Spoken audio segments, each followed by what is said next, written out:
It's early. Huh, Well, okay. that's it. I have decided that I'm not going to do another live the rest of this year. Oh, Uh, yeah, I'm done. well, It'll be it's been a it'll good be run. sometime. It'll be sometime next year before I do another live. I'm just quitting the lives this year. So just giving you a Uh, heads up. it reminds me of grade school all over again. But yeah, it is officially the end of 2023 tonight. So it's been a heck of a year, and I got sawdust in my eyes. We've had CNCs running in here all day. Uh, Yeah, but but I was running mine this week. People probably caught my. Oh, that's the bad one. Sorry. Uh, People caught my hopefully caught my bottle opener thing, and between that and some bowls and trays I was testing cutting on there, I'm like, yeah, this thing needs. First off, I need to get the larger dust collection going on that spindle. Secondly, if I'm going to run it for that long, I'm going to build an enclosure for that. So well, yeah, I'm gonna hold off on building any enclosures just yet because I don't know where I'm gonna land still. I did make a cool little piece of scrap wood project today. I don't ask me what it is. It's just like I guess you could put stuff in it on your desk or whatever. But catch all tray, yeah. yeah, it was just a little piece of scrap wood, and I'm like, hey, my wife's always telling me I need to clean the shop up, so I took a piece of scrap wood and organized it. Did that. That was fun. I got to upload some pictures where I can show you these pictures too. Uh, yeah, I just been goofing off. I haven't done anything content related. Been doing a little studying on VCarve because I'm still a novice at VCarve. Got a little better at it towards the end, so that was good. A lot more goes into that than does easel. Easel's kind of like preset settings, put it in there and send it, and it works. But I did learn that you can manipulate things and make them run the way you want to a lot better in VCarve. So Oh yeah. yeah, I'm digging it, but I've got to learn it. I've got to get better at it. Me and Klein, he was over here. He wanted to learn how to use one, and so we fired up the little was it Proverb 3030 and got it going and made a couple of cool little projects for him as well as just you know trial and error on settings for the machine. So that was pretty neat. And then I Good. Yeah. got let me see. I'm trying to download this stuff. I have to send it to my Google account to download it. Um, yeah.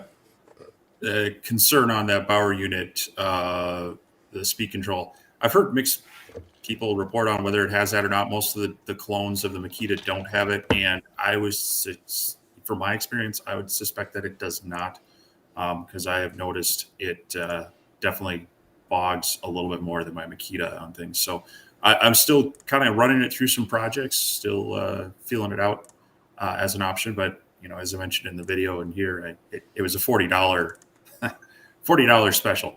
So I thought, hey, we'll play around with it. I've got a Makita on my Onefinity, and I actually had plans to swap that out with a spindle. I've just been dragging my feet on getting all of that kind of wired up and routed, and because I kind of have to take the machine offline for a bit and dedicate a good day to getting that set up. But yeah, we'll see. I mean, so far I've been able to do some projects with it. Obviously not keeping up with the Onefinity in feed rates and whatnot, but it's surprising me with what I can do with it. Yeah. Oh no, Chris, he done. Look, it's missing. The Prover's gone. Like it's at Klein's house now. Which now I will say this: I've got supposed to be getting the 6050 uh, that Steve's got. I'm gonna wire mine a little different, run mine a little different because I don't really want to copy Steve. So I'm gonna do mine a little similar, but just a little flavor. I'm gonna take all of the relays and everything off of my 4040 because I've got the automatic chip collection set up on it, and I've got the automatic router power on set up on it and everything. I'm gonna take all those relays off of that one, and I don't know if you can see. I actually added my offline controller to it. See there? So it's got the offline controller on it now, so that I can move it or put it somewhere else if needed. And I've been practicing sending files to G code and using the controller and sending them that way, trying to prepare for the day that I get me a bigger CNC. So that's where I'm at on that. But the 6050, I'm hoping all of my relays and stuff. I don't see any reason why they wouldn't work. All I need is a DC input to trigger them. Because the way it works is the DC input to the spindle triggers the relay for the spindle, which turns the router on. And then when the router turns on, I've got it plugged into a dust collection system relay, which cuts the dust collection on. So it's just kind of like spindle cuts on and everything's going. And I'm just going to take those relays off of that one and put them on the new one. And I guess I want to hide that one somewhere as a spare for now. Because Clyde's got the other one. It's like I said, I got a vacant spot right there. So, but it was neat. Matter of fact, I got some pictures right here, and video. So I'll show you this right quick. Let me get I don't move my buttons around. But this is the little Proverb. This is when we were in here, and we did one that was oak. This is the little piece of oak off of that redwood that I was milling the other day. This is some of the first wood I milled off of it. We did a flag with it using the offline controller, uploaded it, whole 9 yards.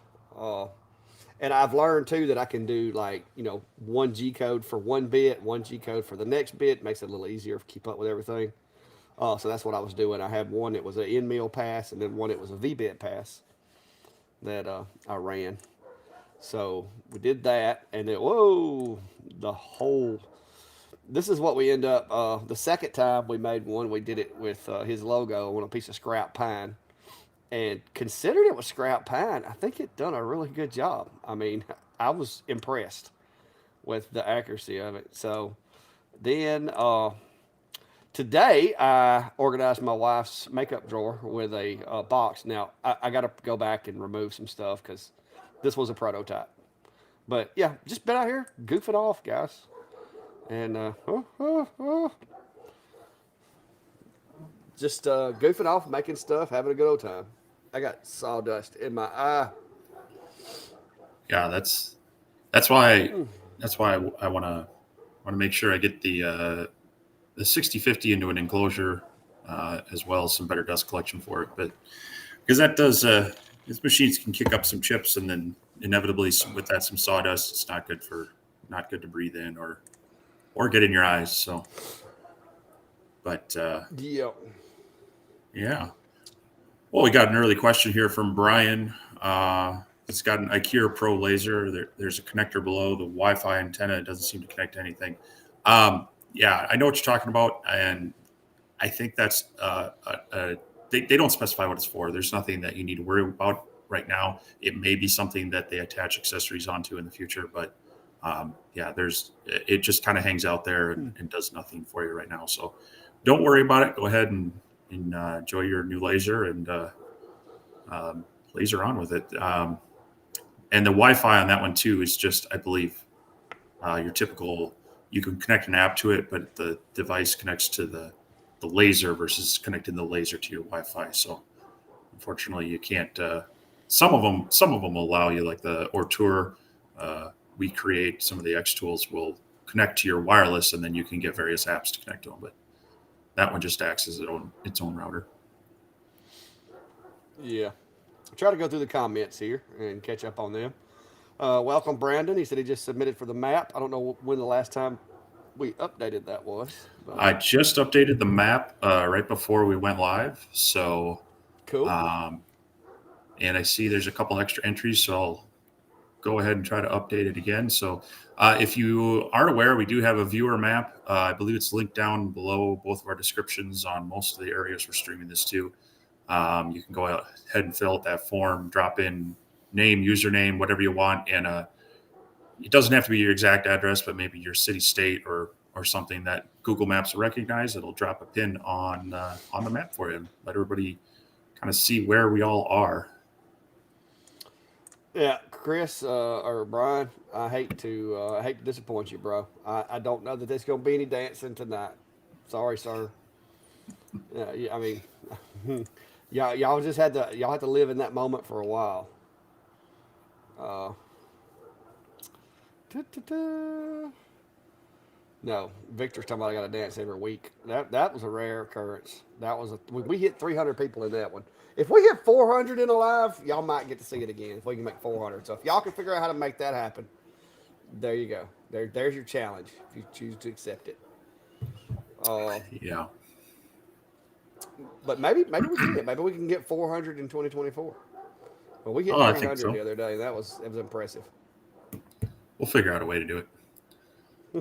But Samuel's asking what software we use for video editing for YouTube, and I believe both of us are using Adobe Premiere Rush.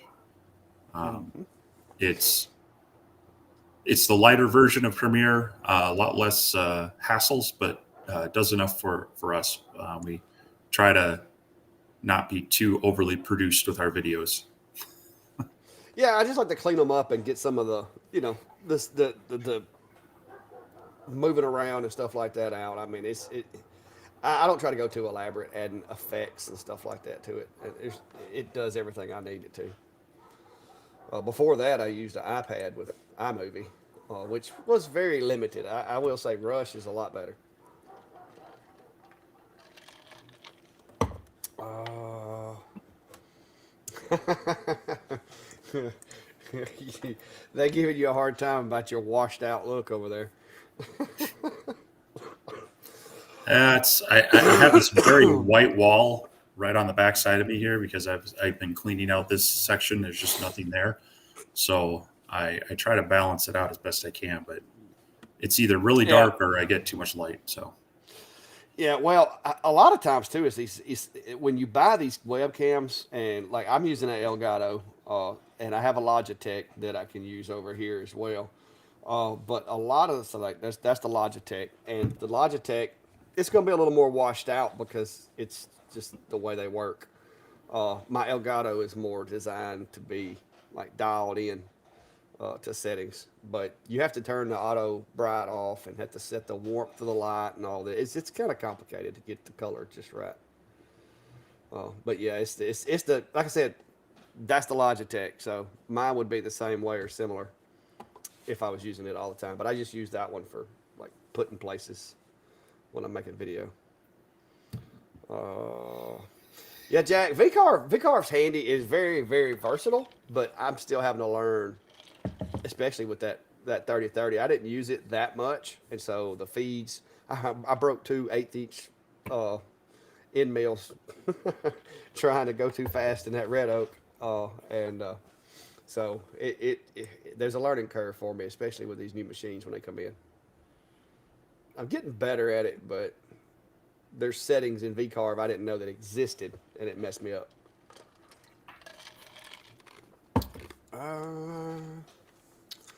Still trying to go through comments.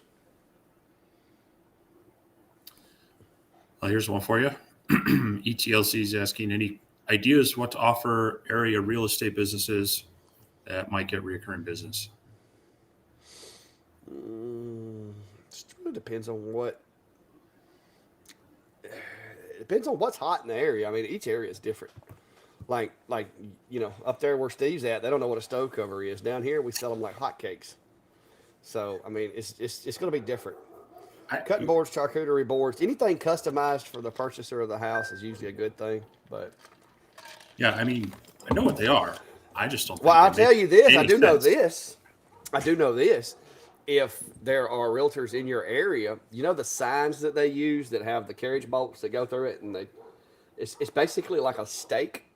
A buddy of mine makes stakes for realtor signs and makes a pretty good living off of it, or a pretty good little kick off of it, because it's basically just a piece of like 3/4 inch thick pine, and they're like 3 foot long, and he puts them on. He puts the wood on a CNC and cuts them out with the CNC and puts the little holes and the slots for the wing nuts and everything, and paints them white and sells them in bundles.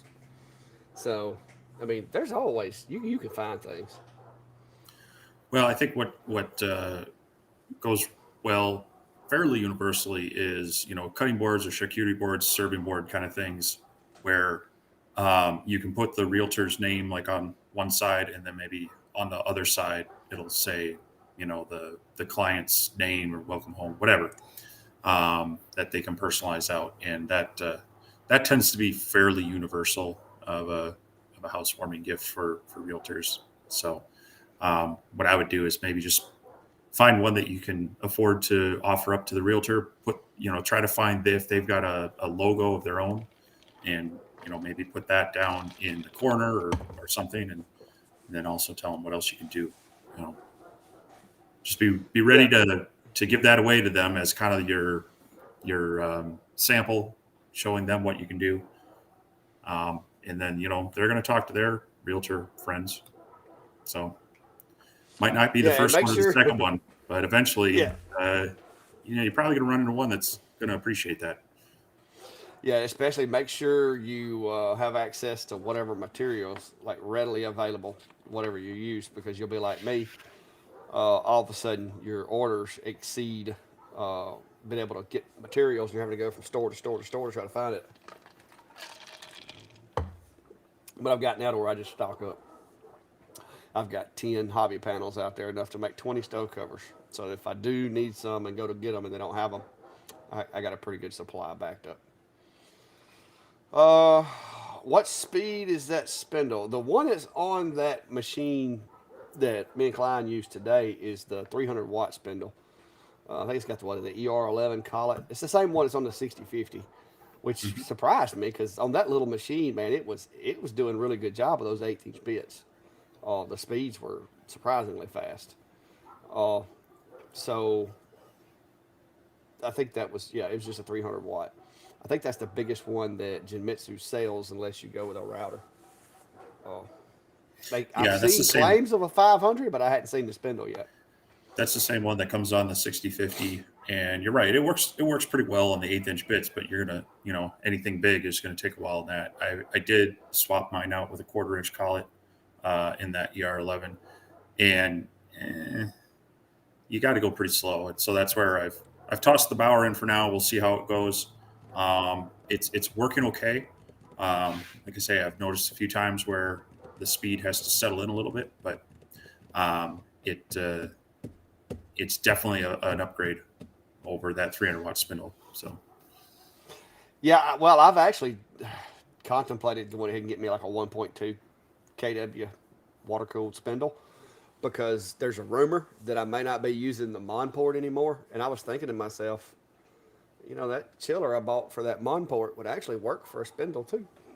So I could technically put a water cooled spindle on the machine and then just set the chiller up on a relay with the dust collection so that it would cut on with the spindle and use that chiller to cool a CNC because the little pumps that I've been seeing with the CNCs are smaller than what I got for the Monport. So I was like, yeah, I can repurpose that. So we're gonna figure it out. Like I said, I got to figure out what I'm gonna do.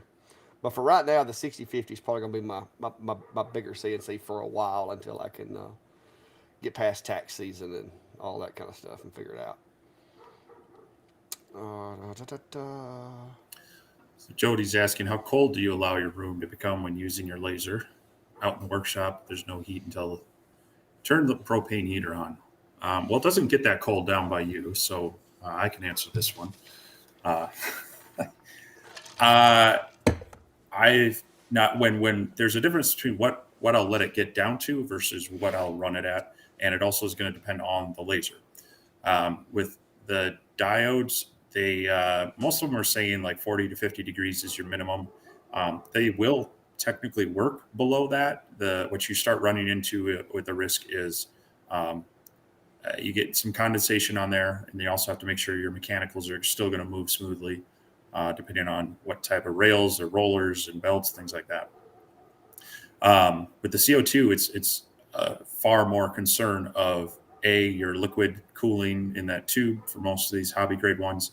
You want to keep that obviously above freezing, but then also they're going to have a higher heat differential with that tube. You can get a lot of condensation in there, and then you can get high voltage arcing from the tube and the connectors to the frame and such, and it becomes somewhat dangerous.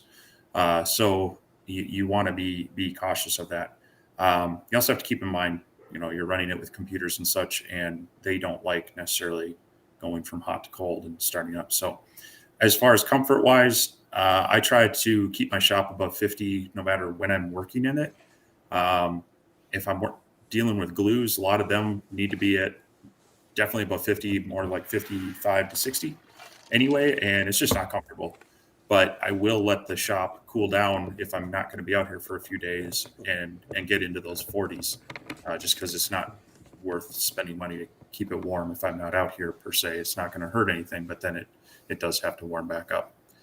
I may do a torture test this winter on a diode laser, and if we get some cold days, I'll stick it outside and see how well it works. But I'll still have to be able to tolerate that myself. And if it's really usually up here we get cold and wind, so if it's really windy, I'm not going to do that. But if we get a calm, really cold day, maybe I'll run some wires outside, do a torture test on one of my older diodes, and see what happens.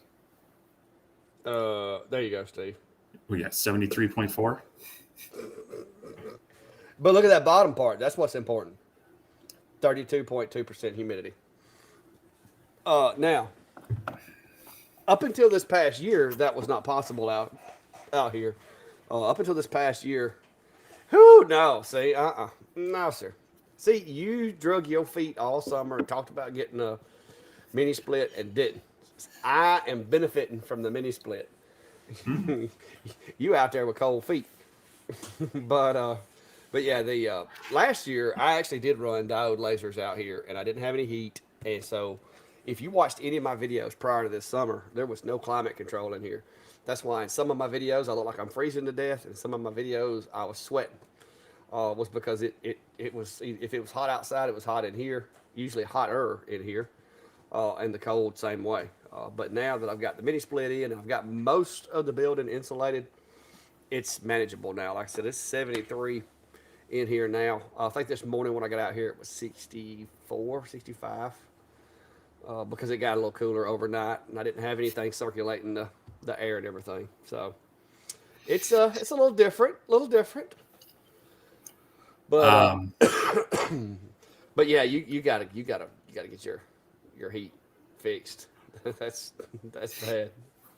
Yeah, for the lasers, ideal temperature is right around 70. Honestly, if my workshop was 70 the whole time, I'd probably be fairly happy, but even that can get a little warm at times. So 65 to 75 is a good range that if I could just find that place that stays that year round, that'd be awesome. But yeah. Gerard, that was the 3030 ProVerb Max. It's beefy. Like it's really strong as far as the frame and everything. It's the work area is kind of small on it. That's why I never really used it a lot, because the stuff I do is a little bit bigger. But it's a stout built. So, but it was a good machine. I underestimated it until we really went to cranking it up. When I was trying to incline on how to use it, I started, just running some crazy speeds, and I was like, wow, it done a good job. Yeah, I've been slowly ramping up the speed on the 6050 to and balancing it with the router speed on that Bauer. It's holding its own. Andy's wanting to know about I guess he's talking about the marker system that X-Tool uses. I don't know how easy that would be for Lightburn to adapt just for one machine. I'm gonna be honest with you. If I was Lightburn and it was going to be too labor intensive just to support one machine, which a year from now may be, obsolete, I don't know how much work I'd put into that if I were them. So, I mean, what do you think, Steve? Yeah, that's there's a number of these lasers coming out that have kind of unique features to them, and they're all saying Lightburn compatible, and that means various different things. And so I'm sure Lightburn's going to have to pick and choose which ones they're actually going to work on or not, because like you mentioned, for one or two lasers on a feature that doesn't look like it might take on elsewhere, it's that's a lot of development time for them. So and they have other features they're wanting to work on, and they got their MillMage software they're currently working on quite a bit too. So it'll be interesting to see. I would love for them to stay compatible with more lasers.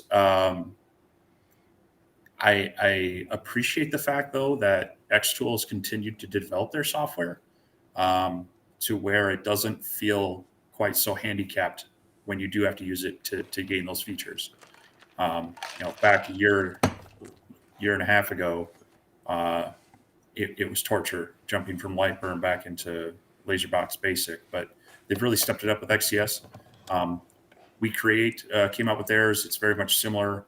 And I believe they're coming out with their next version maybe later this week to incorporate some of the features that people have been asking about, some fixes and some additional features. So as long as the companies continue to develop their software, I'll give them a bit of a pass on it until they fail or it really hinders the machine. So yeah. Brian's asking about my camera. This is the Elgato face cam, and I'll kind of show you the setup. And somebody else says that seems like the equipment for video production is its own rabbit hole, and that is absolutely true. But you can see this is my little workstation right here, and of course the Elgato mic. I've got the face cam. You got to have a light. I got my Stream Deck over here. And then, of course, I got all kind of charging and battery equipment and stuff up here for the other cameras. And that's kind of the heads-up display, so to speak, here at the Clack Shack command station. And it is a lot of money. I mean, I know the camera that me and Steve both use for our long-form videos when we're not in front of a computer. We both use the Sony ZV-1, and that thing will hurt your feelings when you buy it, but it's one of those things that there's not a really good substitute out there that can do the quality that it does at that price. I mean, you get really good quality, and then you got to learn how to work it, and that's a whole another rabbit hole. But yeah, it gets expensive. It really does. So well, I come from a photography background somewhat. My dad was big into photography back in the film days. And so it was kind of a hobby of ours as I was growing up.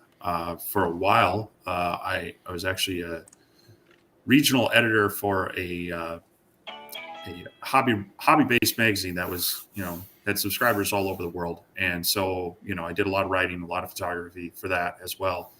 My wife's very much into photography. So this camera was actually less expensive than I've spent on a number of them, but it's a lot more expensive than just a webcam or, your typical point and shoot. So yeah, you're right. You choke a little bit on that, but yeah, it's a rabbit hole. You and I are always talking about different things. As a matter of fact, I've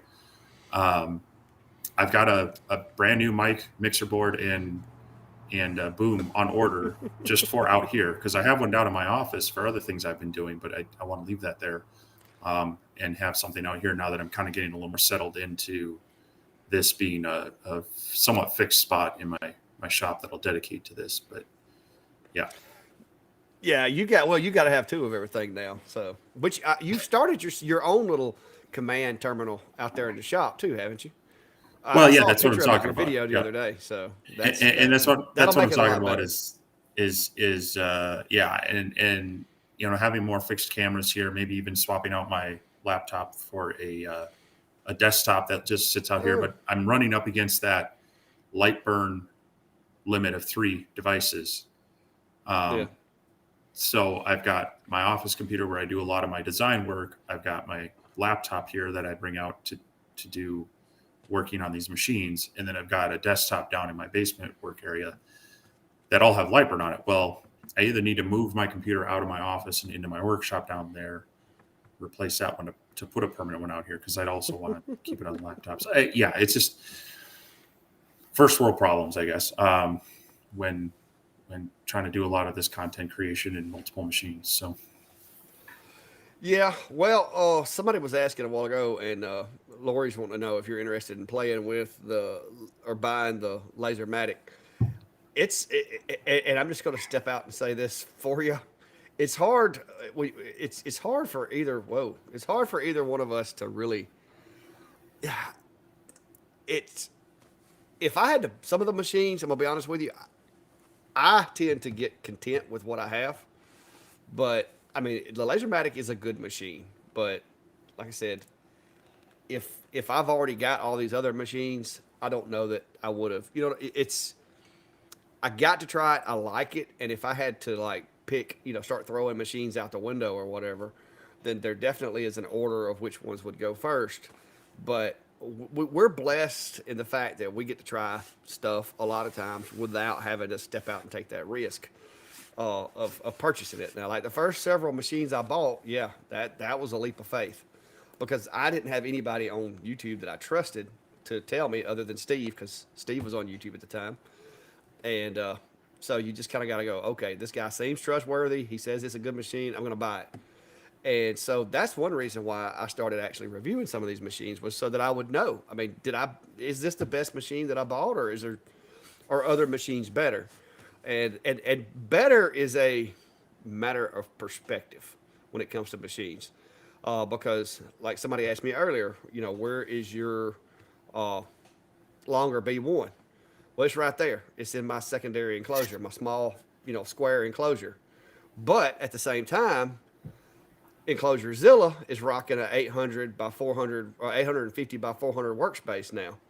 So it's a matter of perspective. If you need a large work area, this is the machine you go with. If you don't need a large work area, you want something more affordable, this may be the option. So it's always a matter of perspective. And people try to nail me down. Hey, which is the best laser? Well, it depends on your situation.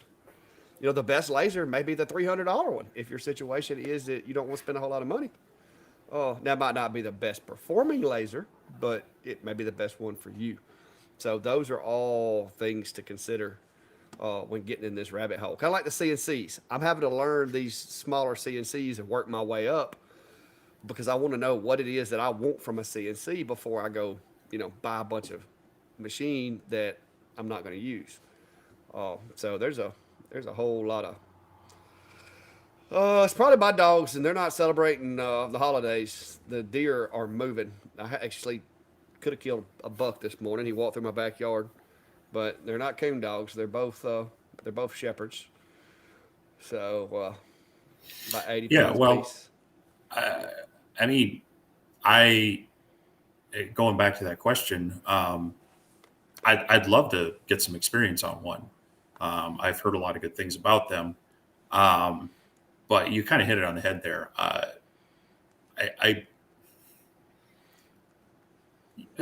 You get used to, or you get somewhat content with what you have, and until something pushes that, you find something, you struggle to do something. You need a bigger work area. You can't cut through a material, something like that. I don't find myself a need to look at other machines, but yeah, we're both been blessed with opportunities to be able to do a number of reviews, and I try to take that and put forward as much information I can about each machine. I mean, hopefully my video reviews come across as, here is what the advertised specs are. I'm going to do my best to test those out, and any features, safety features, whatever, try to test those out to give people an idea of, here's what it's supposed to do. Here's how it does in some real life world situations that I run them through. And again, I don't like to compare them because they all have their pluses and minuses. I try to just put forward this is what it does well. This is what I think it could do better. So from that realm, yes, I would love to try one out. I would like to have some experience with it to speak to that, but there's a lot of things you can do with any laser if you're willing to spend the time to make fixtures, jigs, add certain tools to it or not. And for some people, that might be having to buy the $300-400 laser and work it up. For others, they can buy an all-in-one package like that. So, I would love to try one out, but with what I've got going on right now, and I'm trying to focus a bit more on projects right now than reviews at the time. Just for my sake, I need to get the creative juices flowing again, rather than the scientific investigating machines and such. You and I both kind of had a slew of those, so would love to, but also not. I'm not going out of my way right now to seek out certain machines, unless and we've all kind of put this asterisk on it, unless something new and unique hits us and we Well, kind of, hey, I really want well, to try that's been both of our rules for several weeks and several months, but they keep coming out with new cool Yeah, stuff. yeah, they do. Somebody's asking. I saw the question. I can't find it. The guys, I'm trying to scroll these questions, but it is tough to keep up. Somebody asked the question, which would I prefer, the X2 D1 Pro or the MK2? Both in their stock formation, the MK2 is a better machine in my opinion, because of they're basically the same work area, but this machine does come with the enclosure. It does come with the fan. It does come with the camera. It has the honeycomb built on the peg so that you can align stuff with it really really well. It's a lot sturdier built. This one has linear rails. The X still doesn't. They still use the little wheels with the steel rods, which aren't bad. But if I had to pick between those two machines, like if I had to throw one away, I would keep the Rolly. I mean, that's the best I can tell you on that, because or the Lasermatic, yeah, whatever.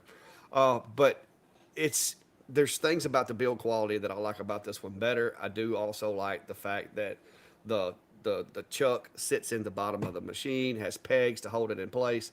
There's a lot of things engineering wise that they put into this machine that if it was compared to a 20-watt D1, yes, I would pick it all day long. Now, like I said, it's not fair to compare this machine for what I do. It's not fair to compare that machine to the Atom Stack X40, because you're comparing. That's like comparing a Prius and a F-150. It's not. They're not built to do the same things. Because this machine has a smaller work area, and it's a 30 watt, which will do most anything you want to do. But when it comes to like today, when I was ripping out that thing for the drawer in there, it took 15 minutes. That was a full 850 by 400 cut with multiple, finger tabs and all that, and it was 15 minutes. It was done in this enclosure, and it was all in one piece. Those things I made for the drawer in there, I couldn't have cut it on that one because the work area is not big enough, because the drawers are, 2 foot deep. So each machine, like I said, you strengths and weaknesses. I have 2 blinking light signs. I only got 1 sign. That's a TV. That's a TV. Yeah, I've got it. I know. I played it pretty slick. I've got it set up. It does a slideshow, but that's actually the TV that I use as like when I'm doing videos. This is a TV. I can turn it around and move it around. That's a cat behind the TV. But that's actually a mirror sign. That's got this. It was in that 12-inch mirror frame video that I did. But no, Brian, I'm not putting a Vintauri sign back there. I don't need one of those. I got some stickers. He left some stickers here when he came. Yeah, unfortunately, I didn't get enough time alone in the shop. I would have just randomly stuck them places for you to find. So ETLC is asking, in the WeCreate software, when you load the Lightburn G code, it asks what thickness the material is. If I'm using a square mason jar, do I need to measure the area from top to bottom while laying on its side? What it's really trying to get at is where's the top of the material in relation to the bed. So yes, you would want to basically take the total thickness of the jar as it's laying down. So it knows how far up off of that to focus. And yeah, it says, so it doesn't run its autofocus operation. Then it doesn't do anything to sense where the material is. It's in Lightburn. You tell it, burn this thing at these coordinates with these settings. And then all you do in WeCreate is say, move the laser to this height based off of this material thickness. So you want to make sure you get that right. Brian, yeah, that the L2 died, and I can't get them to like. I wanted to try to fix it, but they were just like not enthused about trying to fix it. Pretty sure the controller either went bad or it's got a bad solder joint on it. But it's hanging up there, but it's inoperable, so it's it's just kind of hanging there for now. If I ever have a machine like get tore up, I plan on Frankenstein in it, maybe taking a controller out of something else and putting into it and try to make it work. But yeah, they that Acer went the wrong way with, in my opinion, with that. The P20 was to me was a better machine than the L2 was for what I do. Yeah, yeah. For me right now, if I was looking for the perfect laser, diode laser for me, um, I would probably be leaning towards that Atom Stack X40. It's got Yeah, it's it's a got beast. I like that wider It's a layout. beast. It's got the drag chains on there. It's a 40-watt module, which is pretty good because a lot of what I do is cutting. Um, and it's got auto air, right?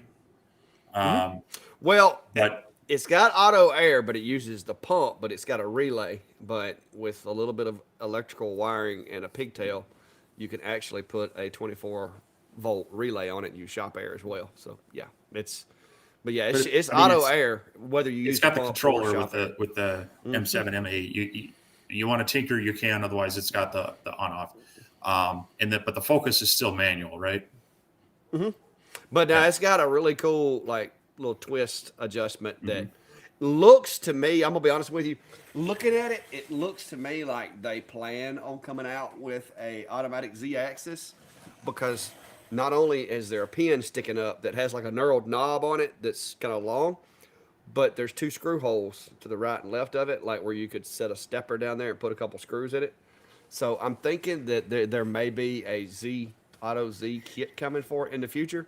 Well, Uh, I even I tinkered around with maybe robbing the one off the Niji and seeing if I could make it work. But I don't. The Z's not important to me. right, I and set the that's focus. I set the focus, and this thing I will tell you too.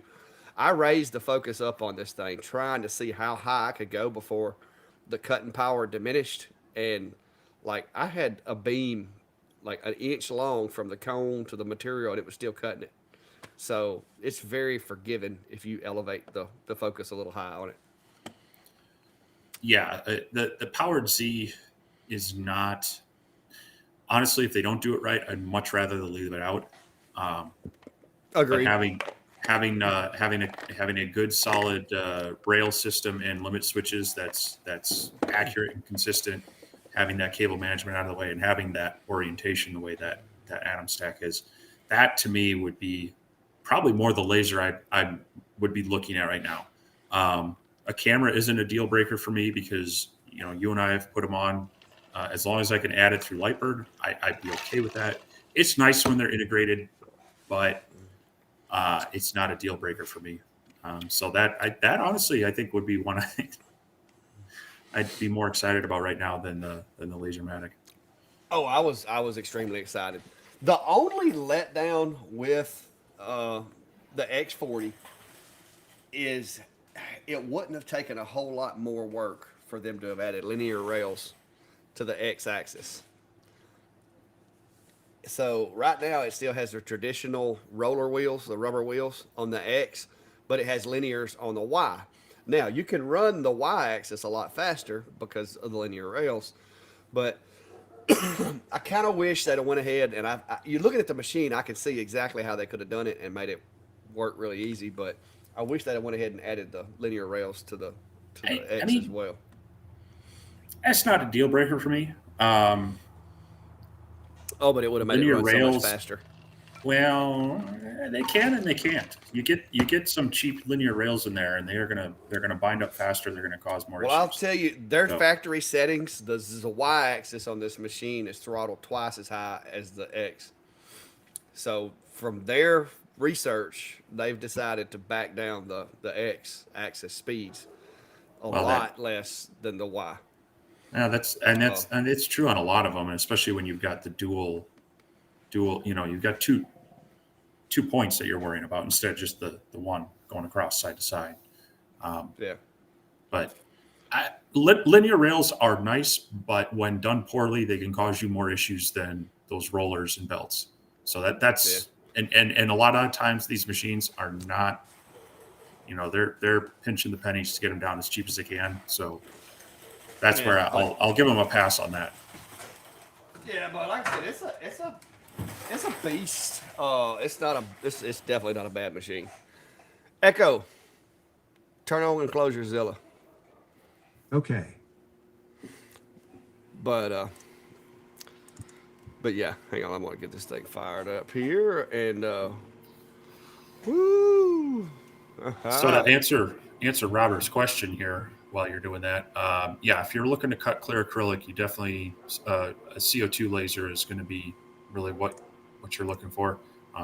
It's always possible with a CNC router, or you could get a water jet, things like that. But CO2 laser is probably going to be the route you're going to want to go for that.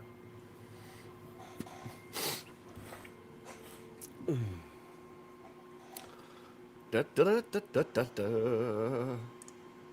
Here we go. All right, here we are. All right. So And one thing that I John? did do.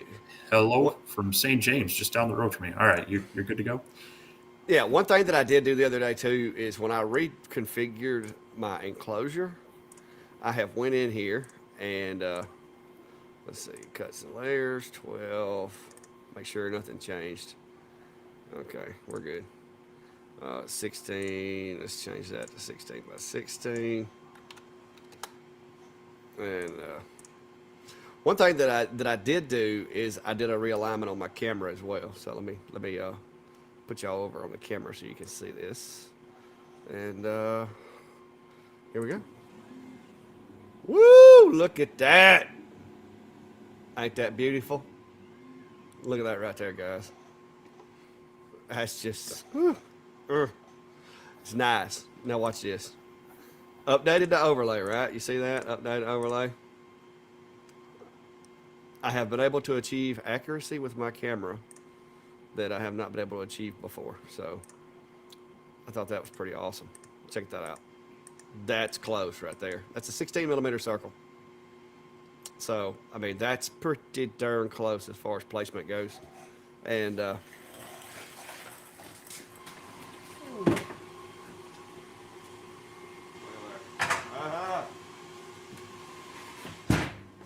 and this is actually that stubborn material that I accidentally bought that time, but it cuts it really nice, even at 12 millimeters a second. So I just thought I'd flex with the X40 there for a second, Steve, since you're thinking about getting one. I thought that might be a good demonstration for you there. But it does do things that other machines can't. Like I said, it's a good machine. I like it. But now you've got to have the room to house it. This is not a machine that if you're putting it up on the weekends and having to put it in a closet, this is not the machine you want for that. Get you one of these and put it on a roller, like that little roll around cart or something. Don't do that. It's too big. Because this thing takes up a 48. It's 48 by 32, I think is what this enclosure is, and it fills it up. So, yeah. Echo, turn off enclosure Zilla. Sorry, I didn't find a group or device named Closet Light. Oh, Echo. Echo, turn off enclosure Zilla. Sorry, I didn't find a Oh, group Echo's or gonna device get named fired. Closet Light. It's revolting. Got to pay your employees more. Echo, turn off enclosure Zilla. Okay. Jesus. But yeah, it's I just didn't want that fan running all day. It's a good machine. Like I said, I think you would like it, and maybe you can get one. I really hope you can. Well, I'm definitely going to have to build a bigger enclosure, which I've been planning on anyway. So, Well, I know where there's some blueprints that gives you a good idea of how big this machine is, because it fills it up, but it is big enough. Well, and I've been thinking about that, and actually, rather than reinvent the wheel or try to extend mine, I may just take yours and do my own build on it. Obviously, a few things may be a little bit different. And just put that out there as kind of, I know a lot of people ask you about your plans, but maybe I could do like a build guide on it or something. So, like a video build guide or something. But yeah, the only thing, and this was because it kind of just happened that way because I already had an exhaust port in the wall, so I put the exhaust in the middle. And if you look now, I actually did get me. You see that little silver like dryer vent grate back there on the back? I actually did upgrade that. I put one on the inside for the intake and one on the outside for the exhaust. And you can tell when I turn it on. Echo, turn on enclosure, Zilla. Oh, Echo, you're gonna get fired. Echo, turn on enclosure, Zilla. Okay. See the vents open? mm-hmm. Okay, so now instead of my little homemade job, I've actually got a legitimate like grate in there, so that when I turn the when I open the lid though, you'll notice it closes because it's pulling shop air, but now it's pulling outside air. So it's a little different than most other people's enclosures, but it works. Echo, turn off enclosure Zilla. Try to speak real pop. Okay. Oh, you just got to. It don't understand redneck. How in the world they sell it down here in Alabama? They don't understand redneck. But yeah, that's it's like I said. I am content right now with this enclosure. The only thing I want to do is I want to caulk it and paint it. I've been waiting until I till I worked all my little bugs out, and I'm fixing to caulk it and paint it now. Trying to decide if I want to paint the inside of it this color or not. Oof. I think it'll be cool. Yeah. Okay. Just be ready with some primer after that. Great. I will say, like I said, as long as the work area is something that you're comfortable with, you can't beat the Lasermatic. I mean, it is a really, really well built, well engineered, well thought out machine, no doubt. The only limitation currently is that it is as big as it gets, and you can't make it no bigger. That's the thing that you need to consider. You can't go buy rails and slap on it. It's that size from now on. Now you could always just go get yourself a Sculpt Fun or Atom Stack or something for those type situations. But that is a really good machine, especially if you're putting it in a limited area workshop or something. No, I do not plan on extending this anymore. Not in my current shop. I do not have room. I have no need for 800 by 850. Nothing I make requires that much work area right now. Yeah, that's a lot of space to house that laser. Yes, and So I just don't see it. Yeah, you'd need to be using that quite often. Otherwise, you're going to find that half that space is just in your way most of the time. Yes, Brian. It's switchable from 48 watts to 24 watts.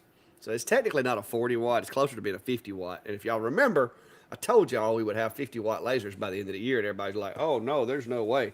Because everybody was trying to get me to convert from millimeters a second to millimeters per minute. And now my machine has the same power as most CO2 machines does. So why would I want to go millimeters a minute now? Huh. There you go.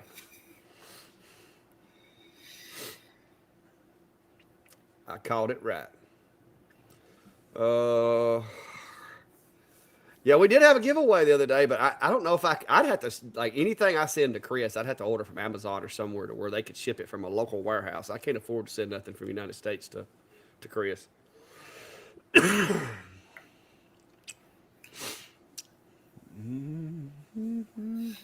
be surprised on some of those international shipping options, but even the smaller stuff has gotten ridiculous. I used to be able to send things to Canada that were first class international. It costs the same or even less than sometimes in the U.S. But now it's pretty much, a small package is $15 on up, and good luck if it gets lost. Well, now, Steve, in their defense, you're like 20 miles from Canada and 3,000 miles from Texas. So yeah, your math is way off on that. But okay. I mean, you're in like South Alaska. Okay. Steve, I have actually considered doing that with my machines, but I'm gonna be honest with you. Just simply switching the axes would create a whole bunch of other like issues with Origin, and it I don't know that it would be worth it. I'm not going to say it couldn't be done. I mean, it's electrical. You could do a lot with it, but it would just be more trouble than it would be worth, in my opinion. Oh, unless Steve wants to do it, make a video out of Uh, it. He said no. Yeah, He's going to pass. I think you'd run into too many issues trying to get that working right. So I'm glad to see a few options like Atom Stack and Niji doing that form factor without going the full, 800 by 800, giving that 800 wide by 400 deep. Yeah, it works well for certain things. So. How fast is the P2 quarter inch? Where am I? Let's see here. I've got one of the tests. You know what Brian's trying to do, don't you? No, these aren't actually it. What's Brian trying to do? He's trying to let you show off your P2 since you got all the cool toys. That's hashtag Steve gets all the cool toys. I'd have to go back and look because I don't have this is 1/8 inch for the P2, and in millimeters a second, it's cutting through at 40. But yeah, guys, if y'all hadn't already, hit the like, follow, share, subscribe, all those little good buttons. Like I said, I don't like to beat everybody up about it, but it does actually help. Brian, it wouldn't let me pick. I was gonna like name it Al after my alien, friend, but it won't let me pick. I had to pick Echo or Alexa, so we went with Echo. I thought Alexa let you rename it. It will, but I can't figure out how to name it anything but Echo or Alexa. Oh, because back in the day when I slummed on Alexa, I'm pretty sure I was able to tell it, hey computer, do whatever. So yeah. Well, I maybe another day. I couldn't figure it out, but I've got like everything in here wired to where I can sit here and run most of it. Oh, let's see. This cough still has not left me. Yeah. See, ET. I am not that close to Canada. It's a good, honestly, it's a good 5 hours to get to Canada from my place. So. Yeah, that's like me going to the Gulf, man. That's not far. I can probably I could drive almost all the way through Iowa in 5 hours, north to south. I could probably be in Missouri before I could be in Canada. So anyway, it's a tall state. Yeah.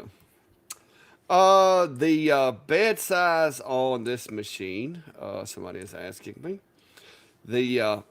I'm 400 high at 850 wide is what this machine runs. When I was looking at trying it out, I was told that it was 400 by 800, but then when I got it and got it set up in the machine settings, when it located it, it set it at 850 by 400, and so far that does appear to be the actual working size of it. So either I was misinformed, misread, or they changed it before they sent it to me. I'm not sure, but I do like the 850. I was used to having 430 with my V35, but the 30 millimeters, because you can see where I've got my stove cover sit in there. That thing that's got the clackshack.com on it is actually a jig that holds the stove covers in that spot, so that when I engrave them, I don't have to realign everything. I just drop them in there, open the file, and send it. So I have to have that work area to be able to do those. But this machine still works just fine for my stove covers. So that's the reason I have to have that, because I mean that's a lot of engraving. And like I said, with it being, I got that jig built in there. I opened the file, changed the text, send it. I don't have to frame. I don't have to guess. I just send it. Yeah, the new air assist from Atom Stack is different. It's a whole nother creature. It's actually got a cooling fan on it. It's this one with the X40 is different than any other air assist I've ever had. Thad was mentioning the NRF Laser Tools plugin for SketchUp. It's worth checking out. I did watch their video on this the other day, and was very intrigued. So I think I may download that and try it myself. It allows you to kind of build your shape first, and then set your material thickness, and then set up box joints and such right within SketchUp, and then you can explode it out into a layout. So pretty cool tool. If anyone's out there is using SketchUp, go to SketchUp's YouTube channel, and they just released a video on it the other day, and might save you some time in playing around with design on some custom shapes. No, Minnesota's that is the I think it's called the Dot or something, but that's a 3D printed. That's a little 3D printed mount right there that was printed for it. But I just got it sitting there to do. It does like minuscule tasks, like Echo, turn off the middle lights. I think they're already off. Okay. Echo, turn on the middle lights. Okay. Echo, turn off the lights. Okay. Echo, turn off the air compressor. Okay. Yeah, so it just Yeah. does. It just Half does our random audience things. is going nuts with their speakers right now. Yeah. Echo, turn on the lights. Okay. But yeah, I've got the air compressor. I found a 30 amp controlled relay. So yeah, it's pretty cool. But I'm lazy and I like tech. What can I say? I guess I could do black and yellow. Everybody's throwing in color. I guess I'm way behind on freaking comments. I guess I could do black and yellow in my enclosure. That would match my DeWalt wall. Yes, this. All right, midnight. This is the basic reason why I work in millimeters per second. The original software that Xtool D1 shipped with was called LaserBox Basic, and by default, it was set up in millimeters per second, which I think was a carryover from the M1 because that's what they did with it. And that's what I learned how to do everything in. That's what I saved all my stuff in, and that's where my brain works. And I did not see the sense in going from a small number to a really, really big number unless you had to have, because the millimeters per minute is a really slow scale, in my opinion. The millimeters per second is a little faster, and I didn't want to change back when I got into the other machines because I felt like because everybody's like, oh no, you only use millimeters per second when you're using CO2s where you got 40 to 50 watts. And so I was like, well, we'll be at 40 to 50 watts within a year. And I think I said that in like one of our very first lives, that I could see me having a 50 watt diode in my shop by the end of the year. And 48 is very close. So it works for me. I don't see that big of a difference that I need to step down in increments of 60 instead of increments of 1, because that's really all you're doing is instead of me dropping from 100 speed to 99, I would be dropping from 600 to 540. So I mean, that's really all you're doing is just, instead of dropping increments of 1, you're dropping increments of 60. And so I don't like numbers. I don't like math. I like to keep it simple, and millimeters per second just works for me. I just, nobody can convince me why I need to swap back to millimeters per minute. Because next year, when we're sitting here with our 100 watt diodes, everybody's gonna be like, yeah, I'm cutting at 58,000 millimeters per minute. Why do you use a big number? Use a smaller number. So, I mean, it's preference, but that's just, it got started because that's what I learned how to do it with. And I just kind of stuck with it, you know? So, and I was used to millimeters a minute or millimeters a second with my CO2, but it was confusing everybody when I would talk in that outside of Xtool. So I, jumped back to millimeters a minute just to make it more relational. But I also was coming from a world in CNC land where I was used to inches per minute. So you want to talk about a confusing conversion. Oh, I could. Going from inches a minute to, millimeters a second. It's all that's math. one thing I will say. It really doesn't matter. Everybody gives me a hard time about using the metric system, but I will say, for somebody who's terrible with math and hates fractions, I prefer the metric system. I'm just going to be honest with you. It's simpler. I can't do fractions in my head. You can be like, I know what 1.5 inches is, but you start getting into like 3/16 and trying to convert that to a decimal, and it's just, oh my gosh, my head explodes. So I actually prefer working in the metric system when it comes to doing stuff where I'm designing down to, real fine detail. I prefer it. I mean, maybe that's un-American of me, but I think it's just I'm not good at math. So,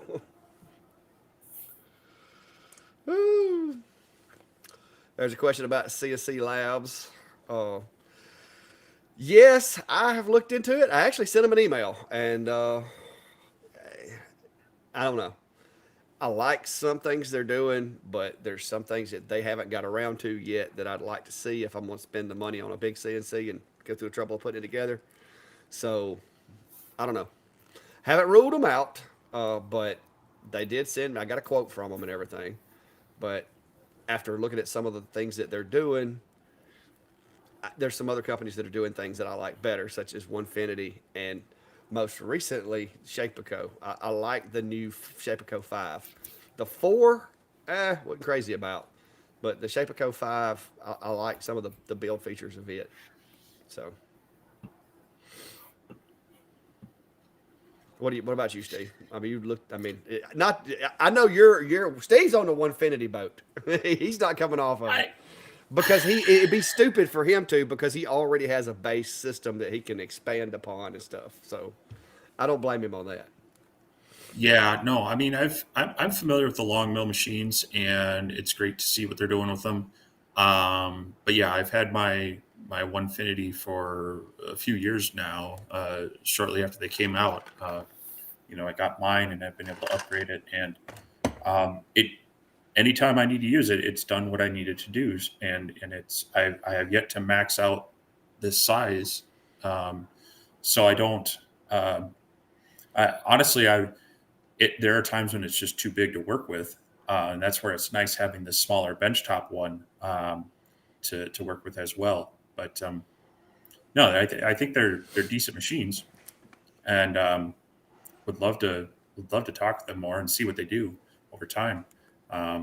If I do find myself in a position where I want to swap something out. But yeah, I'm very happy with my Onefinity. And right now I'm just trying to convince myself, well, I'm too busy with other stuff. I'm trying not to talk myself into the elite upgrade that I can do for mine. Yeah. Another thing, and y'all asking me about my automation too. Another reason why I have Echo is when I'm over here doing something and I need to know how many millimeters 2 inches is or 3 inches is, I can just yell it across the shop at Echo. So that was one of the main reasons I got it was because it's just easier to do stuff like that than trying to, you're trying to measure something and you got a question, you just ask it. It's kind of like my assistant, my virtual assistant here in the shop. Mm-hmm. I've run out of space on my 1500 by 1500. Oof. Okay. That's big, whatever that is. Well, that's what I got Echo for. I don't Siri eavesdrops too much. I mean, I can ask her too, but she eavesdrops way too much. Yeah, if you're getting into like large signs and such, you could definitely run out of space really quickly. Or if you're really trying to do full up panels like cabinetry and such, there's another way you can run out of it. But for what I do, I'm able to break up my parts into different. I wanted the wider width. I originally had the 32 by 32. Now I've got the 48 plus by 32, and I wanted that wider width just for some of like the furniture things I was doing. I didn't want to have to angle them or do the multiple cut layout type thing. So the tiling, that's the term I was looking for. Yeah, I'm going to end up going with a 4x4 machine. I have all but decided that. I want to build me a 4x4 machine, and I want to come up with either some type of addition to the table to where I can have like another 2 foot or 3 foot of extensions come out with like a roller or something on them for holding up the other end of the material. Because I got thinking about it, you could technically do a whole 8 foot sheet as long as you index it. And I know Onefinity started using indexing too now, hadn't it? I know the X-Carve allows you to index with easel, Well, and that's all just in the software. yeah, So and with a Masso controller, I'm pretty sure they added indexing and everything. But the new you can do it on mine as well. You can do it Shapeco, through VCarve. oh, that's right, it is in VCarve. But the new Shapeco does it too, so it's like no matter what I get, I want to get a 4 foot by 4 foot because literally there's like $300 or $400, $500-$600 in price difference between the 2 foot by 4 foot and the 4 foot by 4 foot. So I mean, it just makes sense if I can as long as I have the room for it, which I'm getting there. You could do tiling on your little 40/40 if you needed to. You just need two holes and reference points. So Yeah, but that'd be a pain. yeah. That'd be a real pain with the 40/40. Yeah, I haven't played with that yet.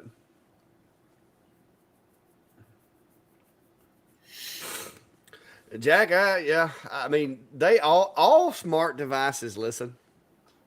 I mean, if you don't want to be listened to, you just need not have internet. Oh, but yeah, Your phone is your worst enemy on that. Well, I got like a lot of my stuff turned off, but I mean, you can't turn it all off. Right.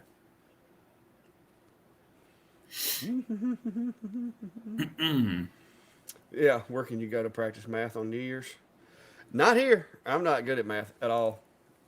That's why I avoid it like the plague.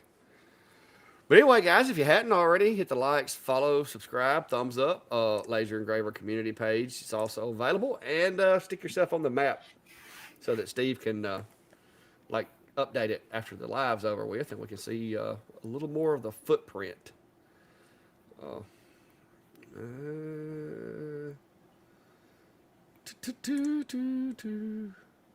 Yep, just doing a refresh on it right now. So if you've dropped your pin in during the show, hopefully it should be showing up now. Yeah, I think this may be my new assembly tray. Put all those screws and stuff in. I think that'd be made good for that. We're gonna throw it back into CNC and I don't know, drill some holes in it, use it as like a bit collet holder thing. But it was just a random piece of wood. I'm trying to get rid of some of the scrap wood. That's why I made those 2 flags over there out of scrap wood, and we made Klein 2 flags today out of scrap wood.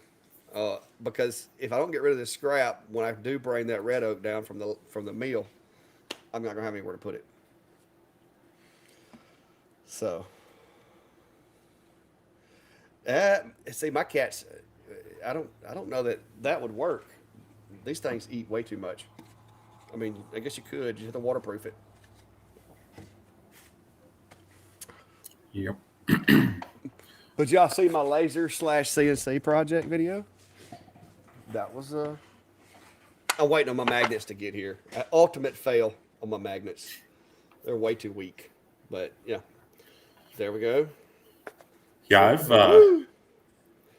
That's the laser cut one. And then you got this one, which is a CNC cut one. So like in the event that you were to like give your wife a ring or a necklace or earrings or whatever, you could make a custom little box, engrave whatever you wanted to on the front of it, and voila. But I gotta get some stronger magnets. No, that's a rattle can. I have a bunch of these.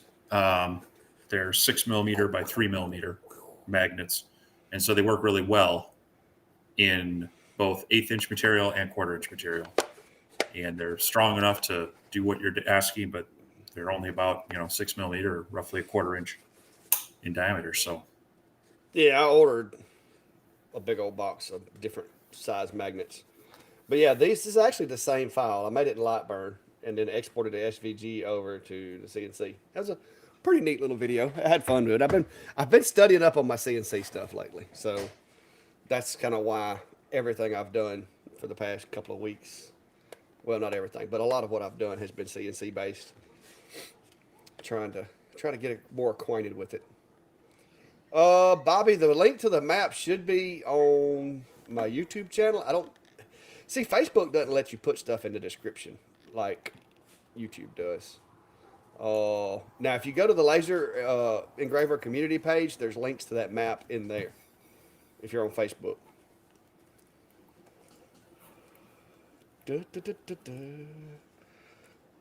Weir says he's got a old Techno CNC. I don't know what that is. I will try to drop the link in here, and hopefully it doesn't muck up my page. But that's the link to the form that you can fill out, and try to grab the map as well. Otherwise, yeah, if you're watching on YouTube, I think we both have it in the description. Yeah, it's in the description of YouTube, but Facebook's weird. It won't let you put them in there. But questions, comments, concerns, guys? Y'all got awful quiet. Too many. I know what it is. Y'all sitting around sipping on something, waiting on the New Year to get here. I can't sip on nothing. I'm on antibiotics for this chest thing I got going. And I need my antibiotics to work because whatever it is I have was pretty bad because I don't usually have like chest congestion like I've had. But, man, it whooped me. So I'm trying not to catch pneumonia from it. So Eddie's asking about how helpful would AutoCAD be in CNC designing? If you're used to it, definitely would be useful. And that's kind of the nice thing with a lot of the softwares, as long as you can export in a vector. So SVG, DXF, Adobe Illustrator, things like that. A lot of them will import that. So if you're used to designing in a piece of software and it'll export in that format, go ahead, do your designing in there, then bring your shape into Lightburn or VCarve or Easel or whatever software you're using for your machine, and then set up your basically your operations on the various lines from there. I do that a lot with both AutoCAD and SketchUp. Need to get myself to focus on the project and learn Fusion as well. But if I wouldn't necessarily go and learn AutoCAD if you haven't used it already. But if you're coming from that and you have a good understanding and you're comfortable in there, definitely do your design, export it into the other one, and just treat the control software for your job operations, not so much design.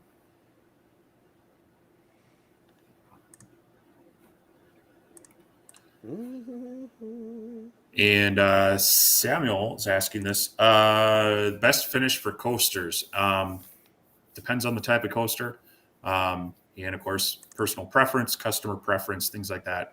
But on slate coasters, you do get a better contrast if you pre-finish them. And I don't like the glossy wet look myself, so I try to go with more of a satin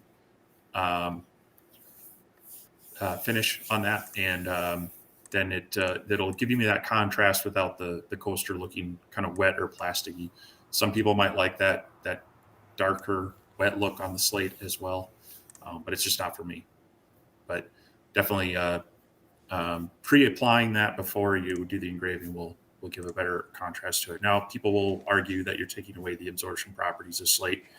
Slate doesn't absorb that much water to begin with, but you will have more of a pooling effect than a damp effect on the slate. So, but a lot of people make glass coasters that have zero absorption. So I think these are kind of bridging that functional and decorative piece. Yeah, somebody was saying, talking about CAD software, just for the record, I do use CAD software for certain things. I had to learn how to do that for the 3D printer, and this is where I designed my little camera mount that I sell and that I use in the shop here. But I haven't got the CNCs all set up correctly yet. But this was just kind of, I had to learn it to build stuff for 3D printing, and I'm getting better at it, but I still got a ways to go as far as setting up the tool paths and stuff like that for the CNCs. I still haven't mastered that part. I can get it set up for 3D printing, which is because I just export a STL. But yeah, I like Fusion because it does work with CNCs, 3D printers, and even lasers. So I like using it to design. I've got to get better. I've got to stop everything and just sit down and learn more about it because I'm not the best at it. But I have designed some small stuff that worked. I even designed a hinge that actually, my hinges actually, you print them without having to put them together, and they actually work. Now they're made out of PLA, so I wouldn't use them on anything too important. But yeah, I do a lot of little designs. Somebody asked me if my whistle actually worked the other day. It does. That's why Brandy brought it out here and put it in the shop. I used to blow it in the house. So we'll see if these show up. This is the difference between a pre-finished with satin. So it's got just a little bit of sheen to it, where this one is just straight slate. So that's where, you get a little more contrast between the two. As a matter of fact, this one was sanded first and then finished with satin polyurethane.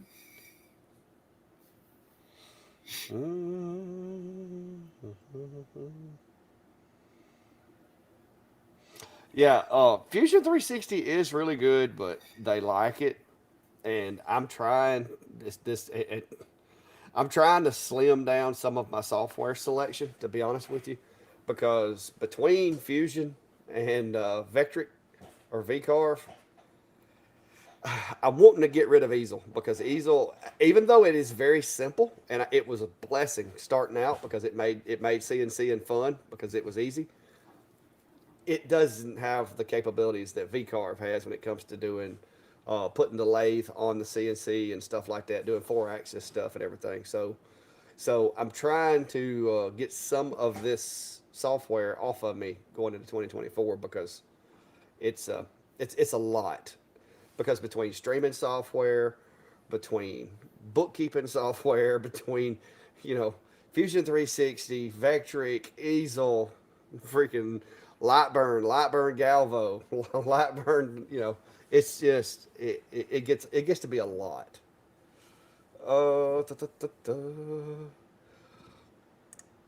The lift, I've got a video where I put Enclosure Zilla together.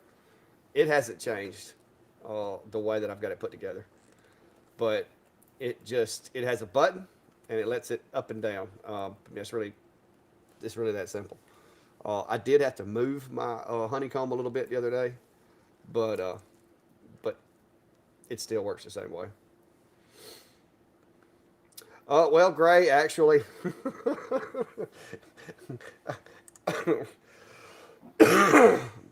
I'm not like an IT nerd, like, Steve level IT nerd.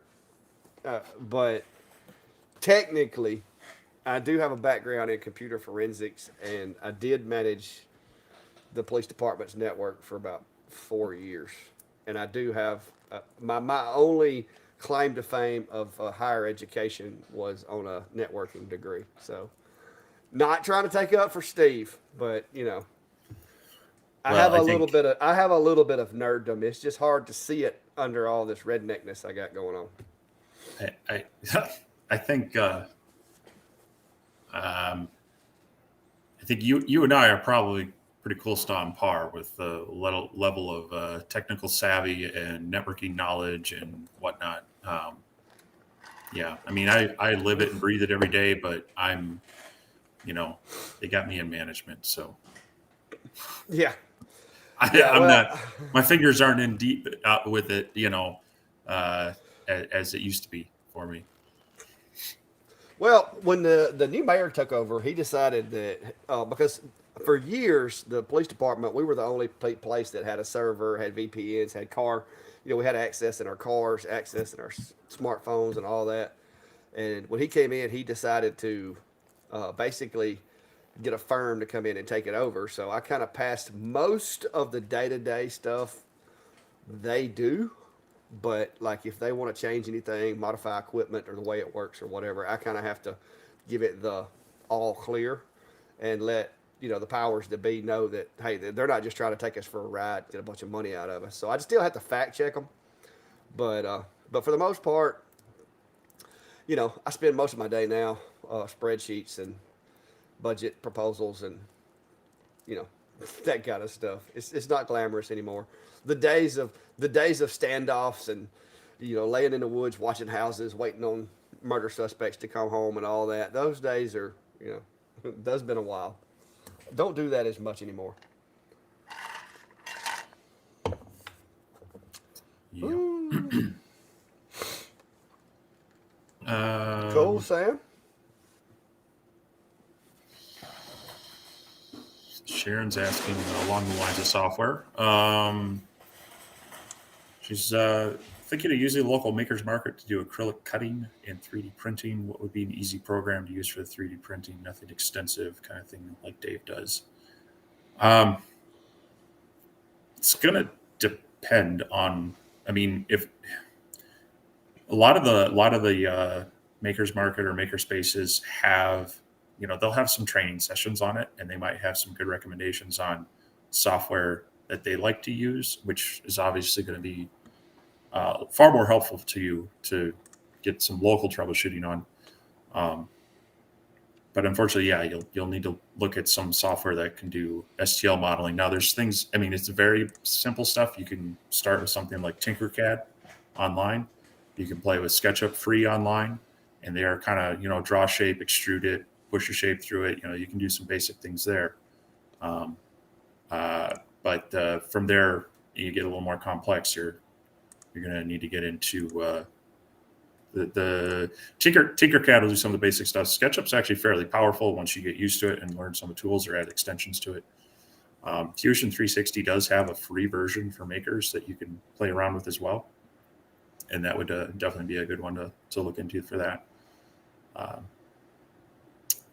yeah, that's my base recommendation on it. But definitely I would talk to the people at the place to see what they recommend.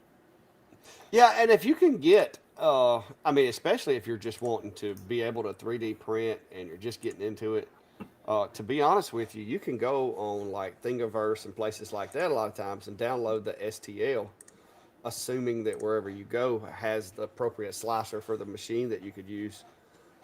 That would, you could make things without necessarily having to design them, because STLs are, fairly common to come around. But when you start, but then it's going to be a matter of time before you're like me. You're out here in the shop and you're like, man, I really need this or I really need that. And you're like, well, I could order it and it'd be here in 3 days, or I could just draw it up right quick and print it and I can have it in a little while.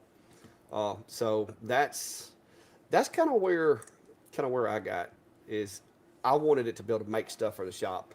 Like here a while back, I was helping my buddy build an enclosure for a laser, and that's when this happened. So because we didn't have a 4-inch flange for his enclosure, so I'm like, you know what? Let me drop in CAD right quick and let's draw one up and let's go print it. So while we were building the enclosure, it was in there printing, and so by the time we got through building the enclosure, we had the 4-inch exhaust tube for it. Now it's made out of PLA, but hey. Until I get proficient enough and I want to spend money on a nicer machine, I'm just going to stick with PLA. I don't think my ender's going to like ABS real well.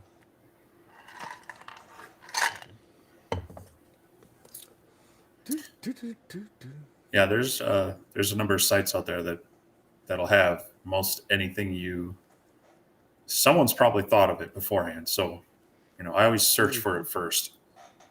Because if it's something I need, great, it's there. If it's something that's close that I just need to modify, even better. So Thingiverse is one, Printables is another. There's GrabCAD, I think, is another. There are a lot of them out there to get various things. Just be mindful. Various makers that put their stuff out there will have various licensing requirements as far as whether it's free to use for yourself or okay to modify with attribution, things like that. Always try to honor the creator that's willing to share their stuff. Well, see, I've got to the point now to where a lot of what I do, I just like doing it because it's just fun. Oh, Yep. Well, Jack, I've got mine in an enclosure for ABS, and I do have the upgraded hot end and everything on mine, as well as the upgraded extruder. Because if you get that PLA too hot, and you try to use the old extruder, it tends to stretch it and break it.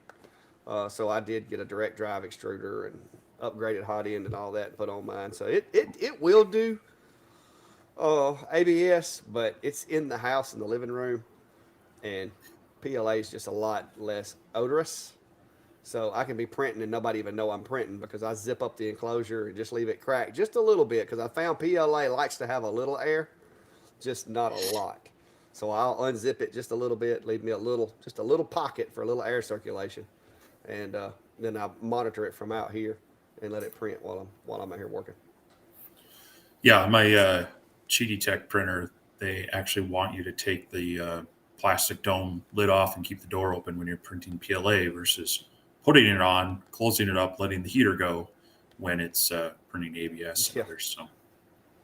Yeah, that's and that's something I had to learn too. Is some of those, like I said, if you get into like Jack's talking about with TPU or ABS or any of those higher melting points, they like it really, really hot.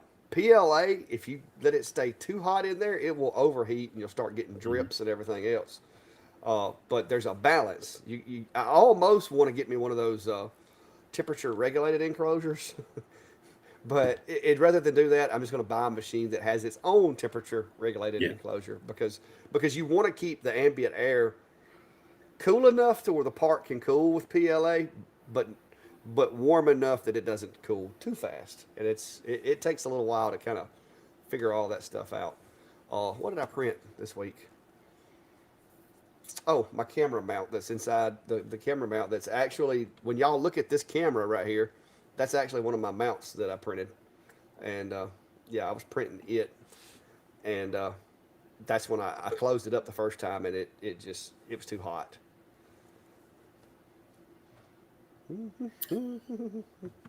Yeah, a lot of people talk about the Bamboo Labs X1C and such.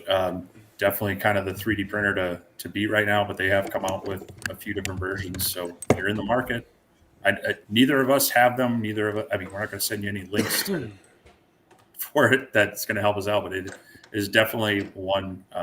It's kind of the benchmark printer out there right now that everybody's trying to beat. So if you've got the drive and the money that you want to invest in that, it's a great way to go. And it's nice to see that they've come out with a few different options that bring it a little bit closer to others, because their X1 Carbon is like $1,200 on up, I think. But they have a 600, and now what is their bed slinger one? The A1, is that the small one? That people have been liking as well. So yeah, we're talking about 3D printed parts. Yeah, this is why I like the 3D printer. That is my little camera I designed. That's my camera mount. When I pull up my enclosure camera, that's that camera right there. And I built it to where when I'm engraving, I've got a piece of laser safe. Hang on. Dang it. I've got a piece of laser safe acrylic right here that when I'm videoing for videos, it slides into this little slot that I made on my camera mount so that it doesn't blue flash the camera as much. And then I made this little mount, which holds my air relay inside the enclosure. This is actually the Sculpt Fun version, or the Niji version, but I modified this and made a new one that I can use now.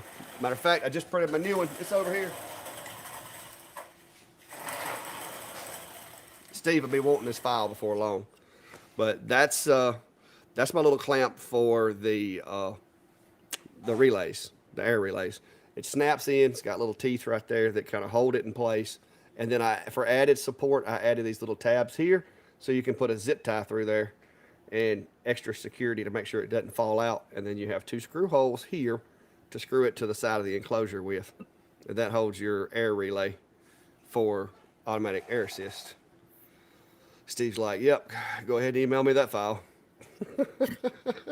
when my X40 gets here. But that's the kind of stuff that I like to make. And like I said, it's just fun. One of these days I'll get me a real 3D printer. For now, I'm having fun with my Ender. I mean, for stuff like that, where you can go fast, you're not looking for a super fine finish because you're making, miniature model things or display pieces. Yeah, these other printers will go even a little bit faster, but you can run those pretty quick and crank those prints out without a lot of hassle. And that's great when you have a use like that for them versus just, print out random tchotchkes and things you learn or download off of Thingiverse and printables. Yeah.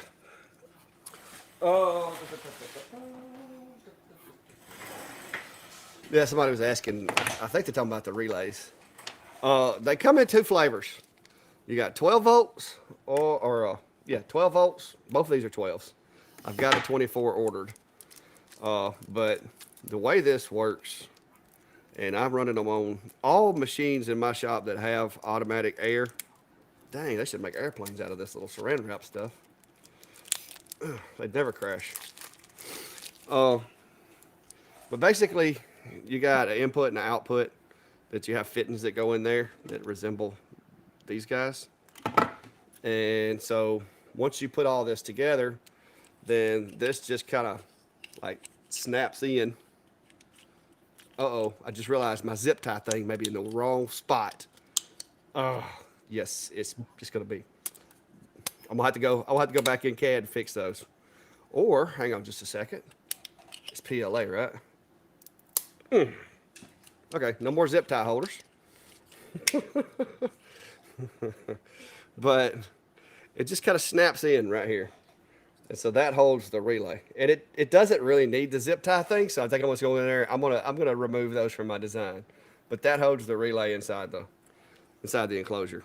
So yeah, the zip tie things they should have been up here rather than down here. I had them right beside where the lines come in. Well, that's the beautiful thing about learning the software and having your own printer. You'll be able to modify that and have it printed Which out. it really doesn't. It really doesn't need it. I mean, it's not coming out of there. But I just, in an abundance of caution. Uh-huh. But this is my old 12 volt one that I was using, and it got to where it was sticking. It was hanging on me a little bit. And so this is the new 12 volt. And I've got a 24 volt is what's in that enclosure right there.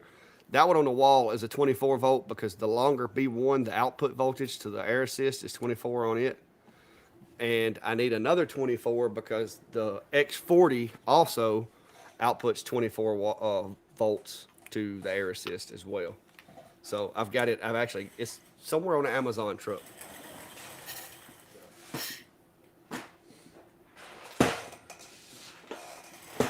And then of course you need like random stuff like these.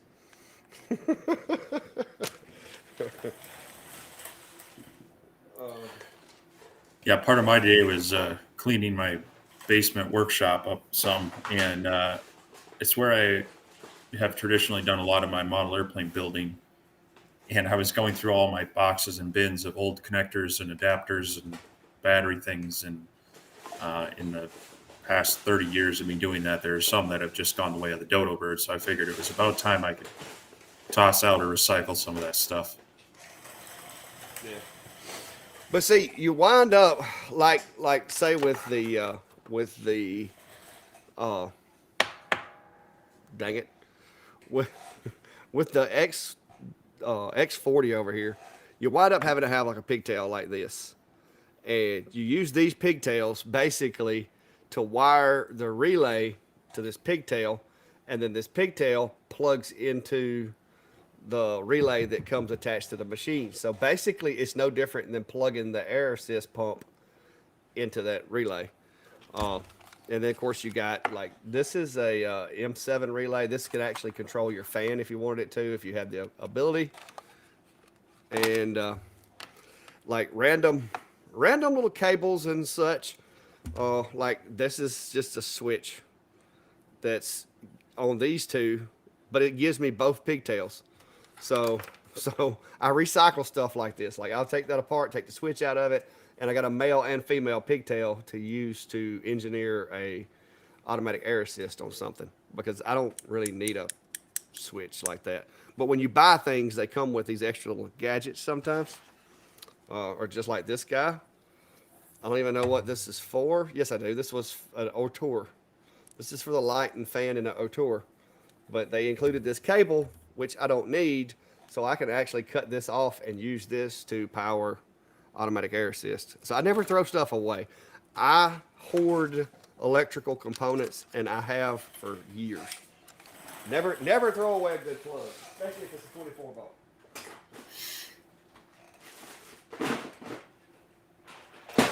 Well, I had quite the collection, but it was there were some connectors in there. I knew that if I ran into them, I would be swapping them out for different newer ones. So I went ahead and tossed some. There's a question that maybe we can help out with from Brian. He's got this first laser, L2, hit power and got error message alarm 8 homing fail. Cycle failed to clear limit switch from pulling off. Try increasing pull off setting or check wiring. Loose wire on that little what's the limit switch, the one that's hard to get to. Yeah, you're gonna want to go through your wiring and double check all the connectors on there. It's likely that one has maybe a pin that isn't pushed in correctly, or I don't think you can reverse them, but it's sometimes those just aren't quite making contact. So I would start there, checking the wiring where you have to connect up those limit switches. And you talking about the one that's in the rail? Yeah, there's one of them that's really, really hard to get to, and if you've got larger fingers, it's kind of hard to plug it in. I think I had to go back and hit that one again, because when I first put my machine together, it wasn't plugged in all the way, and so I was getting errors too.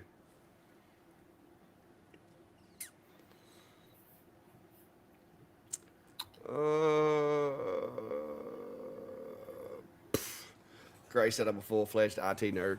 I'm just partial. So on the Z1, I can run it into the controller. What are we talking about? The Z1, if it has a M7 or M8 output, which I don't, it's been a long time since I looked at a Z1, and I don't know if they've changed them since I had mine here in the shop. But you have to have an output, either an M7 or M8 on the board. And I don't have a board handy to show you. But usually when you look at the board, it'll have two little plugs. And they're normally going to have on the board, well, are these all, no, what they say, are these all female? What the heck? It'll normally have, on the board, you'll have a little plug, looks kind of like this guy. And it'll have usually red and black wires coming off of it. And one will be the output from the M7 and one will be the output from the M8 if they're connected. Not all controllers are set up to use them. I have seen controllers that have them and they don't do nothing because they're not turned on in the software. But that's why I have like a bunch of these little things. I like to tinker. Now, it's not always a good idea because I have created some messes that I had to get myself out of, and it took me days to fix things. But I like to try to make things a little better than they come from the factory. Sometimes that has a cost associated with it, but most of the time I can make it work.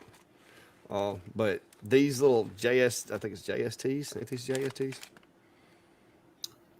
Yes, There's a JSTs.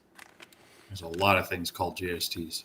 Yeah, they sell these little JST connectors with the 22 gauge wire, and they come anywhere from 2 to I think 6 pins is as big as they get, and they're really common on every machine I've had here, as well as 3D printers and like some of the CNC stuff with the same smarts and stuff. They use a lot of the same plugs because it's just whatever they can get the cheapest, I guess.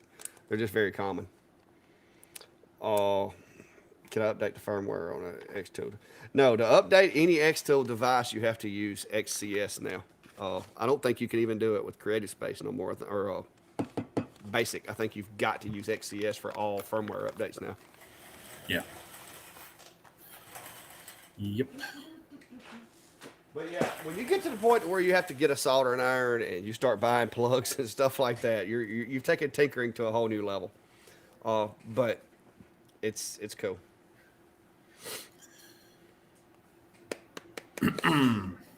Yeah, Chris, I think my other box has got like 50 different variations of those plugs, anywhere from 2 to 6 different connectors. 840, 800. Now I don't know about the Pete. I haven't seen the A40 800 by 850, but if they've got it out already, you're probably have to go to Adam Stack's website to pick that up. Because I haven't seen it on Amazon or anything. Oh, well, thank you, Cockatoo Birdman Bill. Appreciate you.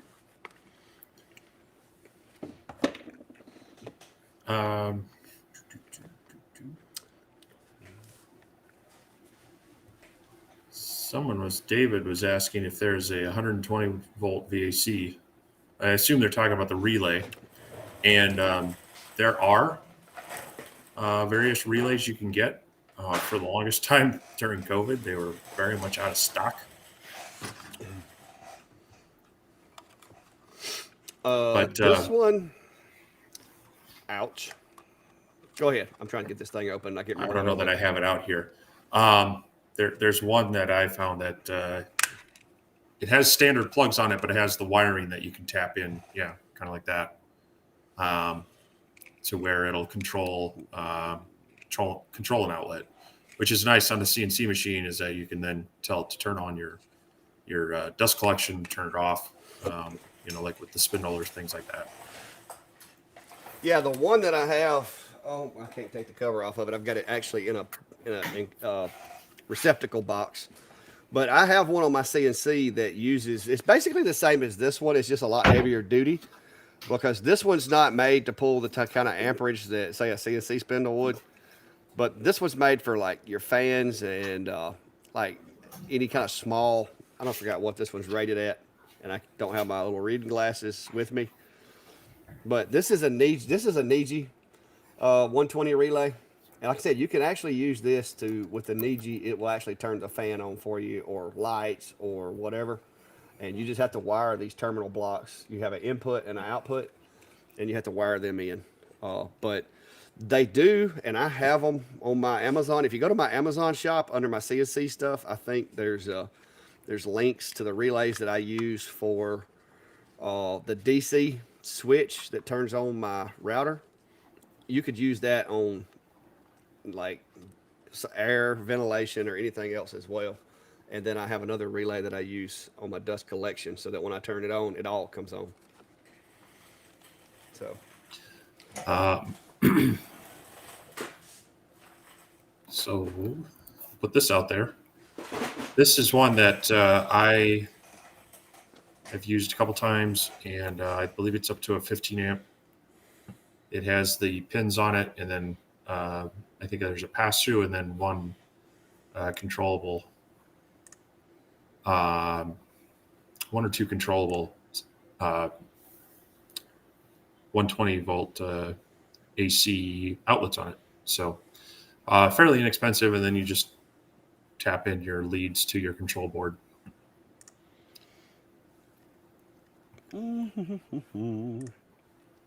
We find the one that I was talking about from CNC related. Well, I didn't. Yeah, I did. There you go. This is the one I'm running on my CNC, and it's done me a good job. Now, you do need to buy some type of an enclosure for it. I will say that because I was not comfortable having it out here around the cats and stuff without it being in an enclosure, because it's basically a relay with a heat sink on it, and it's got two little screw holes. But what I did is I bought a double gang box and screwed it to the double gang box and then put the lid on it, the cover on it, so that cats and stuff couldn't get to it. But the double gang box, being it's galvanized and it's got the holes, a couple of holes knocked out of it, it kind of allows some heat to get through there. Plus, it acts as an extra heat sink because it's a big metal box. And I haven't had any problems with it overheating or anything. And that's how I'm able to, like, activate everything over there on that CNC without having to walk over and flip the spindle on, because the spindle's controlled by the DC output to the factory spindle controls the DeWalt, and then DeWalt turns itself on through the relay that it's plugged into. But yeah, it's a lot of wiring and stuff goes into all this stuff. I will say that you don't realize how much you spend until you look at how much you spend on a relay. It's like I spent $12 on that one little relay, which is still not bad, but. Well, there's those creature comforts of automating things. Oh yeah. Oh, it's nice now. Like I said, don't get me wrong, because I can pull up easel right now. Well, I gotta go over and power it up because it's turned off right now, but it'll spin up and go. Yep. CNC mill has a relay for coolant. Just need a valve for my fog buster coolant. Okay, I don't know what that is. Hey, I'll be right back. I gotta step outside for a second. So, just scrolling through here, we got a few minutes left. If you have any final questions for us, drop them down below. Otherwise, definitely thank everyone for hanging out with us. Hit those like buttons, and if you're subscribed to one channel or the other, and not the others, go check them out. And we're looking forward to hitting this next year running. I know we both had kind of our goals we met for this year. I'm sure we'll be setting some for this coming year, and appreciate you all being along with that. So we'll see how that goes. And he's back. Woo! I said nothing. I'm back. I said nothing bad about you. Well, I had to walk outside for a second and check on some stuff. Oh, but yeah, somebody asked me a while ago if I knew Out in the Woods, the Sawmill YouTube channel, and I don't know him personally, but I have watched his channel, and yes, he has a lot bigger sawmill than I do, but he kind of does it halfway commercially, and I don't think he has a full-time job. So in my defense, spending $5,000 on a sawmill was a bit of a stretch for a hobby. Spending $50,000 on a sawmill, it's kind of more than a hobby, in my opinion. Now, my brother-in-law, he has a $64,000 sawmill as his hobby, but he got a lot. He got a lot more hobby money than I got. So there's cats running everywhere behind me. But yeah, sawmills are fun. I bought mine for one reason. I wanted to put wood on the walls of my shop, and it was during COVID, and a sheet of plywood was like $50. And I got to doing the math, and I was like, by the time I buy plywood to put around this building, I will have spent $1,000, and I could just go get me a sawmill and actually like the way it looked more than the plywood. And y'all excuse the piece of tin. I've got to get me a pine log. I've got to cut 2 more boards to put there. The reason that's there is because that's where my heater used to be, my wood heater. And I did that to keep setting the wall on fire. There's no boards behind it, so I got to leave the tin up until I get me some more boards. But hopefully it'll be out of there for too long. Eddie was asking about leveling a wasteboard on the CNC. Well, get the biggest bit that your spindle will handle, and then take shallow passes and be ready with your dust collection because it's a messy job. And the smaller the bit you have, the longer it takes. But then also probably going to want to look up tramming your machine, because if you find after you level it that your passes are, if they've got ridges, it means your gantry isn't trammed to perpendicular to your board. So you might need to make some adjustments there as well. But it's very good to do and to take that time, because once you have that all dialed in, have your gantry trimmed and your spoil board level, you should be able to set up your files knowing the thickness of your material and have it just kiss that spoil board and cut nice clean way through it. So, but it is messy. Yeah, I did mine the other night. I just set up, basically, I just set it up to do a 400 by 400. I think it's 420 by 420, just to make sure I went over the edge with a 1-inch flat bit. And yeah, it was dusty. I did adjust the dust boot, though, to get it just right. So it did a pretty good job. But now, I got to get me a better bit because I went cheap on my bit, or either I think the DeWalt is spinning it too fast. It's charring the corners. Like, it's getting, like, almost like overheating. Yeah, so it's heating up then. So I think I need to get rid of the DeWalt and go with something I can turn the speed down, because I think I'm spinning this way too fast and it's causing it to build up heat in the corners. Because I don't know if you can see that, but it's charred in the edge of the corner right there. Oh yeah, could see it on that tip there a little bit. Yep. So spinning it too fast. So I'm need gonna have to either get a spindle or get a variable speed router. And I like DeWalt, but let's face it, I didn't know when I bought the DeWalts that you couldn't go, but what is it, 12,000 RPMs? I think it's as low as it goes. And yeah. It smelled like burning wood in here when I was surfacing my board. Now, it did a good job. I mean, it come out flat and smooth, but it was smoking the place up.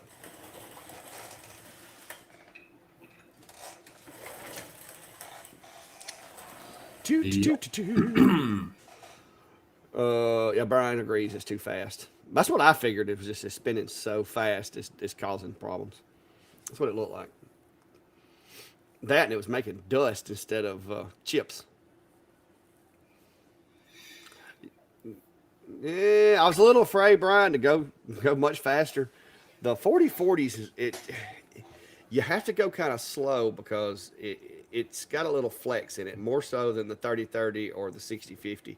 It's got a little bit of a flex, so you kind of have to be careful with the speeds, or you'll wind up causing your router to tip when you go one way or the other.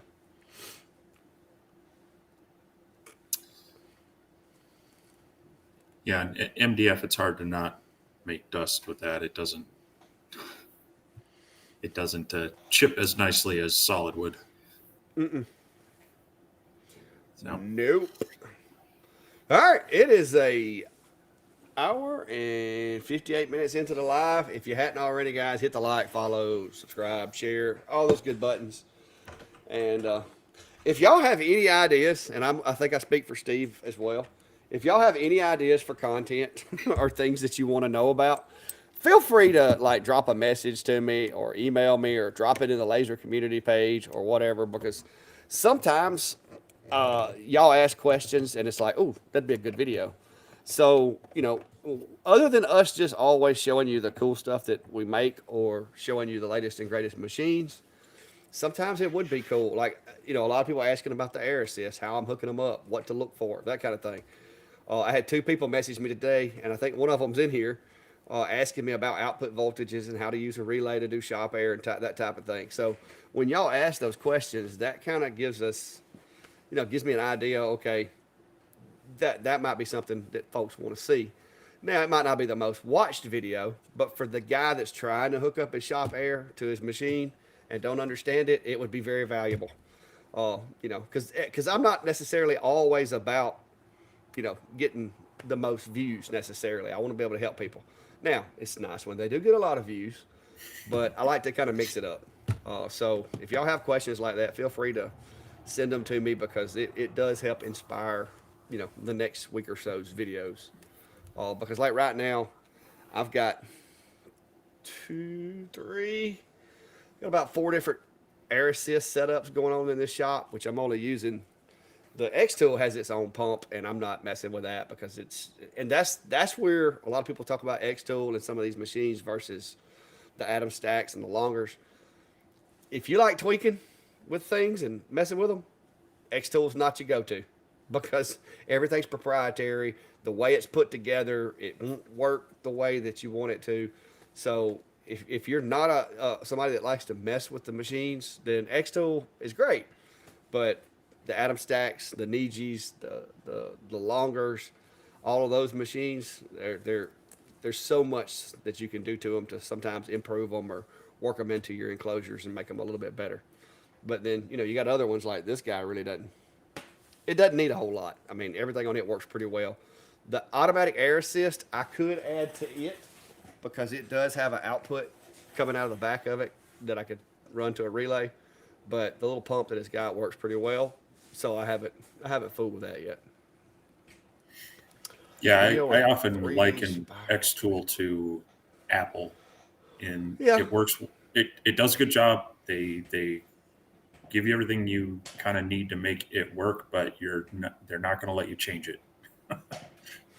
Yeah, so. They got it locked down. I mean, and like I said, I thought, to be honest with you, I thought the Atom stack was going to outperform the X tool in cutting, and I did as this big elaborate. Let me show you. Now I did learn something about the S1 that I didn't know. I did this big elaborate test, and so I went in, and you can correct me if I'm wrong. This should have worked. I went into Lightburn. I created a speed test. I exported the G code, went over to XCS, imported the G code into XCS because my goal was I wanted to do the exact same speed test on both machines. I mean, that sounds like the way to do it, right? With G code, because I didn't want to use the XCS tool. Well, that's what I wound up with. Triangles. Now, if you look closely, there's some squares in there, but for some reason, the X tool, when I brought the G code in, X tool turned them into triangles, except for there's a square right there. And there was another square somewhere else on one of these, but I couldn't get it to work. So I wound up just doing as good a job as I could replicating it in XCS and run it multiple times on the same sheet of material. And believe it or not, using Lightburn on the X tool S1, it was only dropping it at 14 millimeters a second to 15 millimeters a second, right? But when I switched over and started running XCS, all of a sudden, it's dropping it at 19. So I don't know what they're doing in that XCS software, but I will tell you this. This is one thing that I learned from doing this, is that if you're using the S1 in Lightburn, you're not getting the same cutting potential out of it that you do in XCS. And I don't know what they're doing in the software, but this was the results. Even though the shapes are weird, this was the results in Lightburn, and that was the results in XCS. And that shocked me because I was like, why is there a 4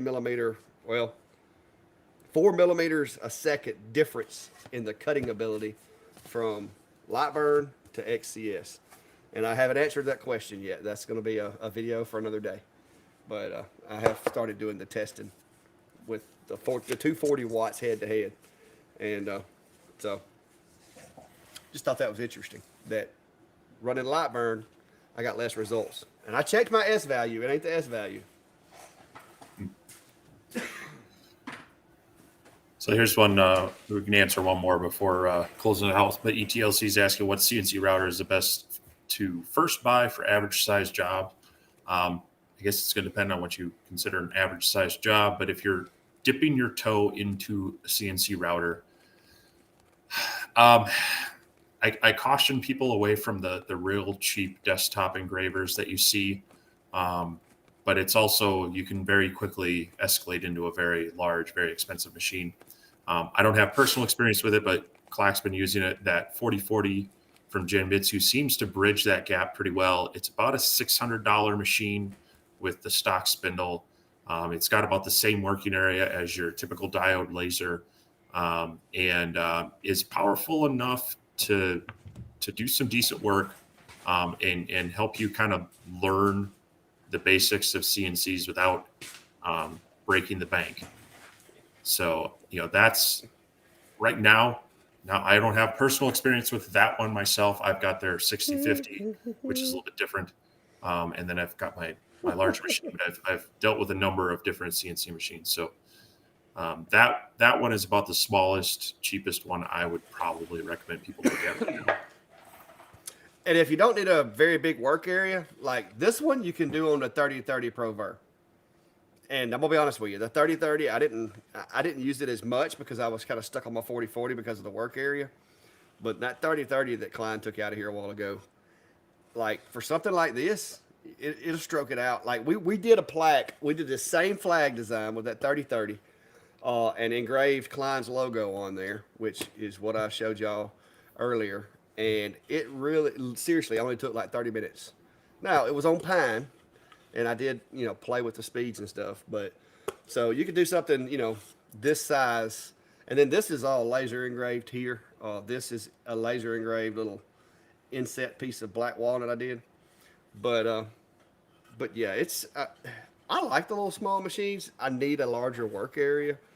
But this is how I'm learning and figuring out what it is I need. Because once I can start making some products and get them out there, then I'll know exactly what I need to look for in my big full-size machine.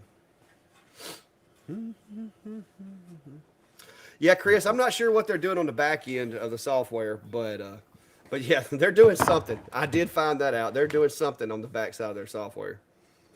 But yeah, I like this one. The black walnut was almost a little dark once I stained it or sealed it, but as long as the lighting is right, you can still see the detail. It's got really, really fine detail, but I engraved that. So, but yeah, this one was just a straight up CNC. But, and then we did 2 more today. So while Klein was over here.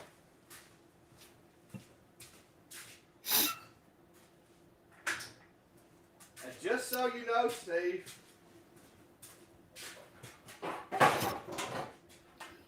And y'all saw me up at the sawmill getting this the other day, right? This ain't the same board, of course, but it's the same log. All right. Well, we've gone over time, but we thank everyone for hanging out with us. And I don't know, you got any last words for tonight? Happy New Year! Looking forward to 2024, and I don't know, keep the ideas coming, and I appreciate y'all more than you know. I do stay very busy out here, but I've always kind of stayed busy out here anyway. But it's kind of cool. The community is gotten a lot bigger. The lives are getting bigger. My emails are getting more often. But it's fun, and if y'all can hang out with me for about another 21 months, hopefully I'll be retired, and this will be all I do, if Lord's willing, and everything works out the way it's supposed to be. And I'm going to irritate Steve so bad, because he told me the other day that just me being off work, he can see now that when I retire, it's going to be really hard for him, because he's going to be at work trying to work, and I'm going to be sending him pictures of cool stuff I'm doing. But yeah, I may try to get on tomorrow some. I'm going to try to I got some stuff done around the yard, and I'm going to try to get up to the sawmill and finish that log that I started the other day. I was going to do it today, and then Klein came over, and we started having CNC class, and so that took a turn for the worst. But now just keep watching, keep spreading the word, and I appreciate all y'all's input. Y'all help me learn probably as much as I help y'all learn. I don't know if y'all realize that or not, but you actually do, because you challenge me sometime to kind of push my abilities. And somebody said earlier that they had never met a police officer that could like weld a circuit or weld a joint. But y'all got to remember, I haven't done the law enforcement job my entire life. I worked a civilian job in the woods for about 7 years before I went into law enforcement, and I also worked on CB radios back in the day. That's where I actually learned how to work a soldering iron. Was from an old gentleman that lives north of us that had his own CB shop. I was basically his apprentice, and I would go over there and work in exchange for him, like helping me buy parts for my CB setup that I had in the house. So that's where I kind of got my soldering skills from back in the day. But Well, yeah, I'll echo all that. I'm not nearly as close to my retirement options as Clack is, but still going to be pushing hard on continuing to do things out here because, yeah, I enjoy coming out here, spending time working on projects, and when possible, capturing that on video, showing people how I do it, putting files out there as well. So appreciate everyone's support. Had a lot of growth this year in various ways with the channel and the Etsy shop and whatnot, and we try not to throw sale. We try not to be pushy with the sales and whatnot, but appreciate everybody that does the things. Use the links and use the affiliate links with Amazon, even if you're just shopping for something else. We do appreciate that because it does help us continue to do more and buy the gadgets to make these streams a little bit better, the cameras and the lights and the computers and such. Once again, thank everyone for this great year, and we're not giving it up. We're going to be continuing to do this and hopefully continuing to pass on as much as we can. So, yep. And in that spirit, if you're bored and you want to watch someone else, I do see that Patrick with Light Source Engraving, he is live right now doing stuff. So Is he if now?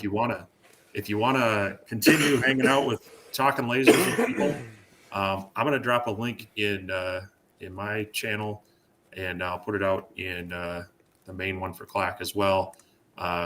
Go on over there, send them some love, tell them hi from Vintauri and Clack, and support him because I know he's hit him with a Sunday Night Live crew. Even if you just want to, even if you you got to run, if you can jump over there, kind of drop in on him, give him a nice little push. I know he's been trying to get some more things going with his channel as well. So if you can take a couple minutes and send him some love from us. Yeah, hit him with it can't be a Clack attack. It needs to be a, what do we need? What's the code word? We need to come up with a code word. That'll make it fun because he'll be like, what is going on? What's the code word going to be? I don't know. Let's see, laser engraving community. I don't know. We could do a laser engraving community attack. We could say LEC attack. I don't know. Well, I don't know. Yeah, just do Vintauri and Clack say hi. That works. Yeah, whatever. Just do that and go send him some love. Say hi, and if you want to hang out, see what he's doing. He does a lot with fiber lasers and whatnot, and I know he's been. He also makes those feet for the Lasermatic right there. That's where I got those from. But yeah, just run over there and just whatever. Just go bomb up his comment, blow his comments up, make him scratch his head, and figure out what's going on. But you guys be safe. Like I said, if nothing comes up, if my cold stuff doesn't come back, hopefully tomorrow I'll be out and about, and I may bring y'all along on some, something. Who knows? But anyway, good night, everybody. Happy New Year, and we'll see y'all next year. We'll see you.